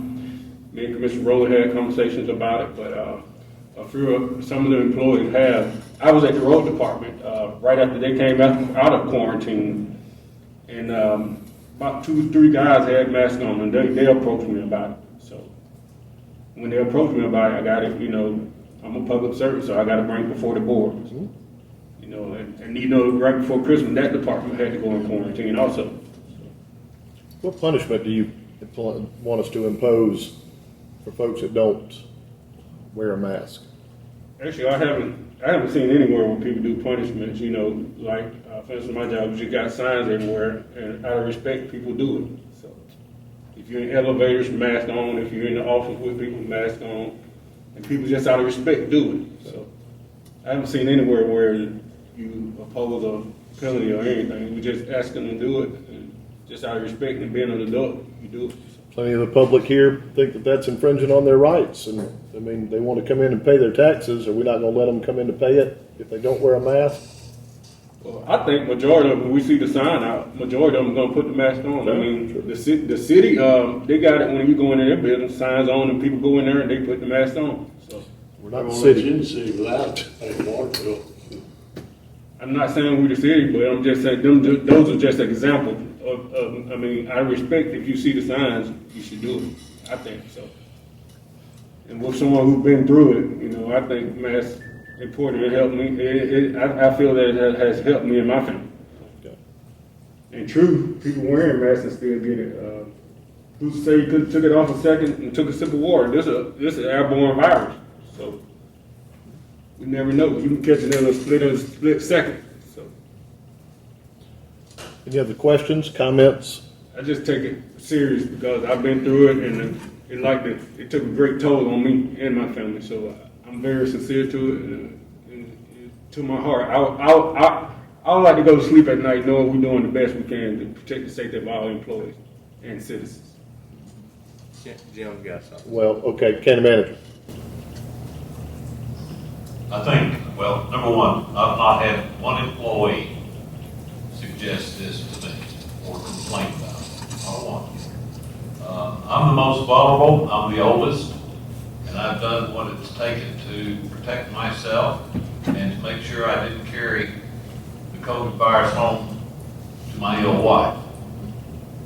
What we do, if there is even an inkling that somebody is feeling bad, we bring in Ray White and his team, and we fumigate everything. We have fumigated this entire building, I don't know how many times. But whether this passes or not, my question is, how am I to enforce this? I would like instructions from the board, how to enforce people coming into the building. And then secondly, how do I enforce this amongst employees? And what is the adverse action that I'm to take if an employee does not want to wear a mask? Can I throw one thing in real quick as we're considering this? So, and just so you know where I stand on this, number one, I've already had it. So anytime you see me with a mask on, it's because I'm just trying to honor the wishes of my brothers and sisters around me. Okay, so and those that feel that that's important. My daughter has antibodies, and so do I from July. So so the whole 3-month thing is foo-foo. If you've had it and you had a decent case of it, you probably are good to go. Okay, but so that's where I stand on it. But I think that to me, like if we were just to vote across the board, it would be a definitive no for me that we're not going to do this, because number one, I think the point that county managers brought up about enforcement is difficult. And it's tough whether or not. I mean, if you're going to pass the law, you got to be able to enforce it. The chairman made that point as well. So I don't know how we enforce it, especially when the state has said that basically all you can do is slap somebody on the hands.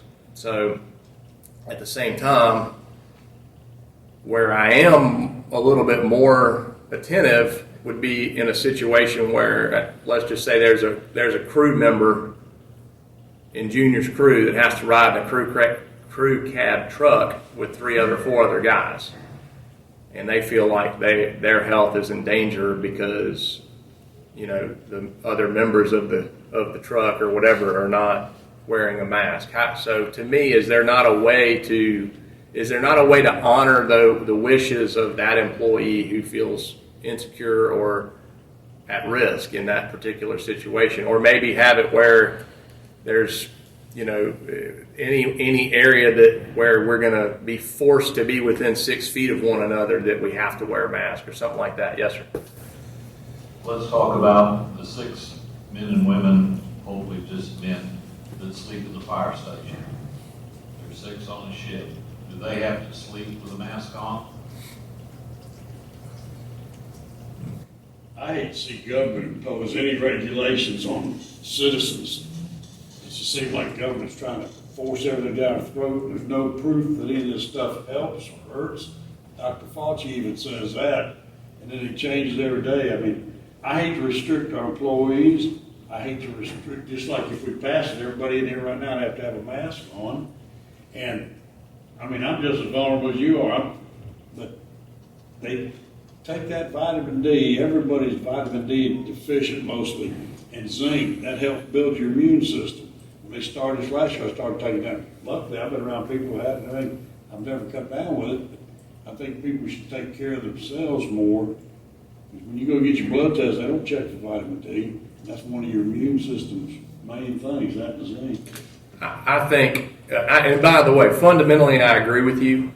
I think that where I'm at is if there's an easy way to accommodate the employees who feel like they need a little more distance, then I think we need to do that. So in your example of if there's 4 men, sleeping, I think we need to allow at least allow some space or allow them to move the bed somewhere if they need to. My guess is it's probably going to be about 1 in 5 or 6 at this point that feels that way after, with the cases going down so I think that the people that are out there that are as worried about it, Mark, are going down. Commissioner Davis, excuse me. And so again, I can't approve one across the board, but I would be in favor of maybe not even motioning, but just asking our county manager to maybe send a memo out or something, do something that allows an employee that may otherwise feel forced to be in a 6-foot space with someone an option for spacing out more if their fellow employees are not wearing masks, if that makes sense. So I don't know how we do that, but to me that. Commissioner Rowland, do you have any comment? Yeah, I just, I am fine with encouraging wearing masks. Fine with I look for solutions, offer them at the door.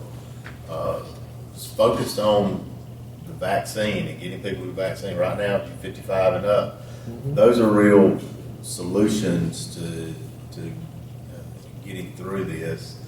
But I stopped short of a law that forces someone to. I think ultimately it's choice. We had this same conversation about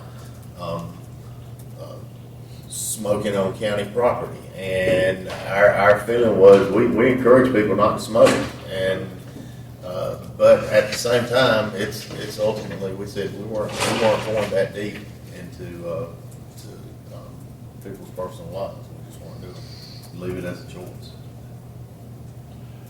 Any further discussion? Hearing none, I'll call the question. All in favor of the mask mandate for employees and visitors to county property? Okay. All opposed?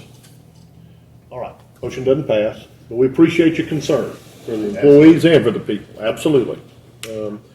All right. Next item on the agenda is old business. Any old business? Well, this is old business from earlier in the meeting, but I was texting. Apparently, my motion about the time for the hearings was not. There's a little bit of a potential for it to be misunderstood. So, I'd like to maybe try to rephrase it. Maybe you can help me with that, Attorney Vaughn.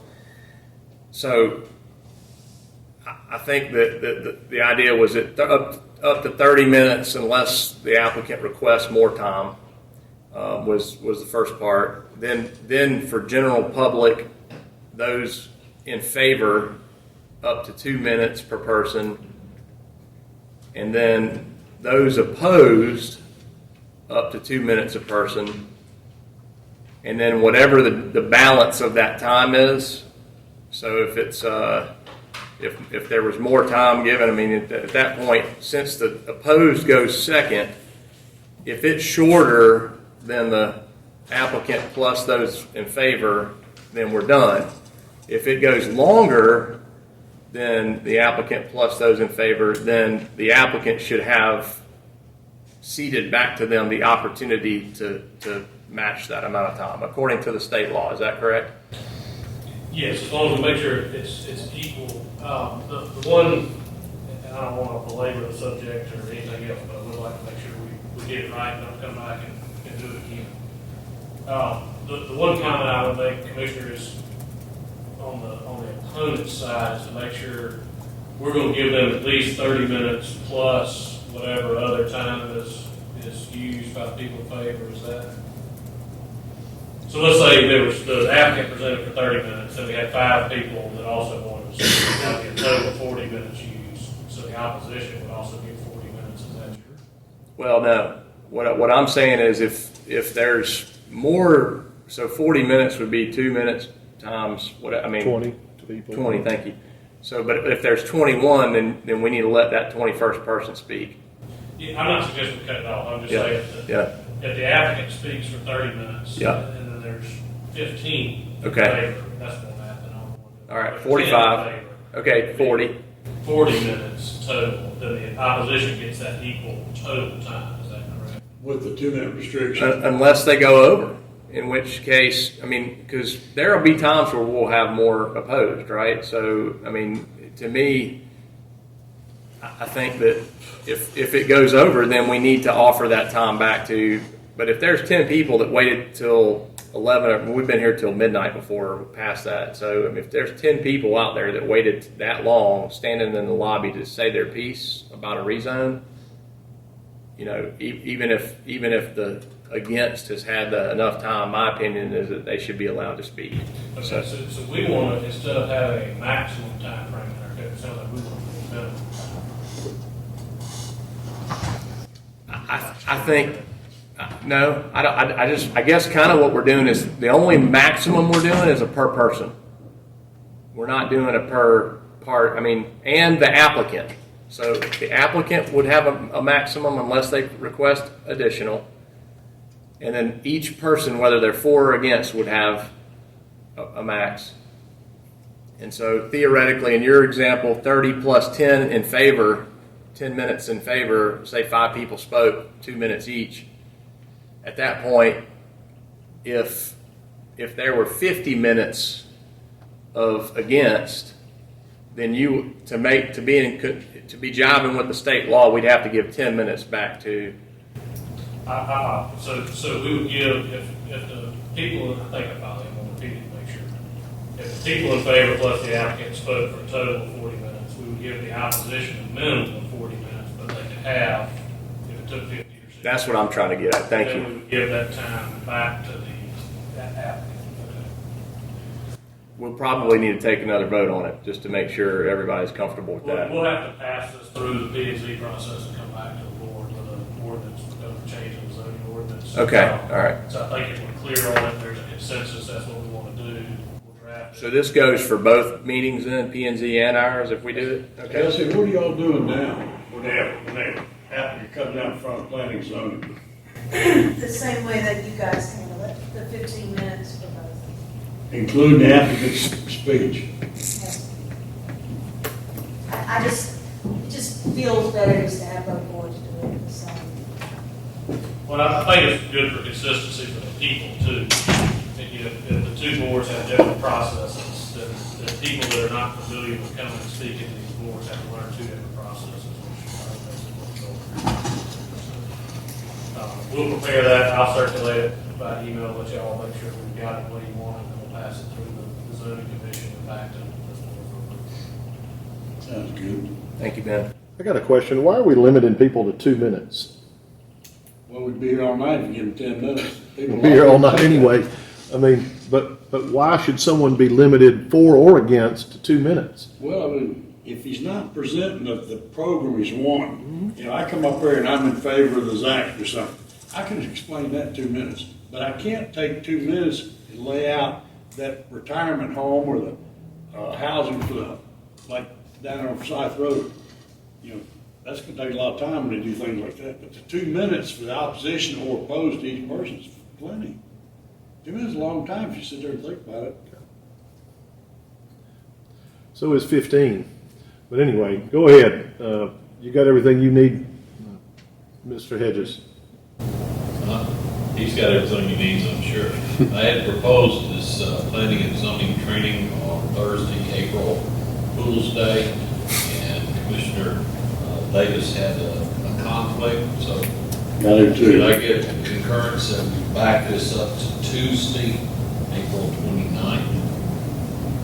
March 29th? March. No, April, he said. You're going to the end of the month of April, not the end of the month of March. March 29th, what you saying? What time? 8 or 9 o'clock in the morning for 2 hours. Right here? Right here. So Monday. I'm good with that. Tuesday, March 29th. Hold on. I've got a Monday of the 29th, What's this Tuesday? Is that 30th. The 30th. 30th? Sorry. 9 a.m.? March 30th. 9, you said? 9? 8 or 9 o'clock in the morning, and go for 2 hours. John would vote for 9. Well, I hate coming up here hitting that school traffic, being those 8 o'clock workshops. You gotta leave plenty early. We don't do that So anymore. it's Tuesday the 30th is what we're saying. Yes. 9 a.m. training, BOC. I'm good with that. We're good with that. I can't wait to figure out what we did to deserve that.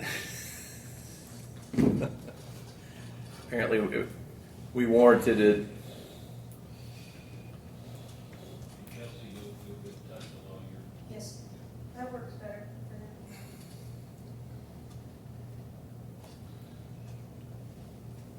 now. All right. That was all old business, correct? Well, that part of it was not, but That's really new business. we're done with old business, public comments. Executive session, is any necessary? None necessary, no action necessary. I'll entertain a motion to adjourn. Got a motion to adjourn by Commissioner Ambrose, got a second. Commissioner Rowland, all in favor? All right. This meeting's adjourned.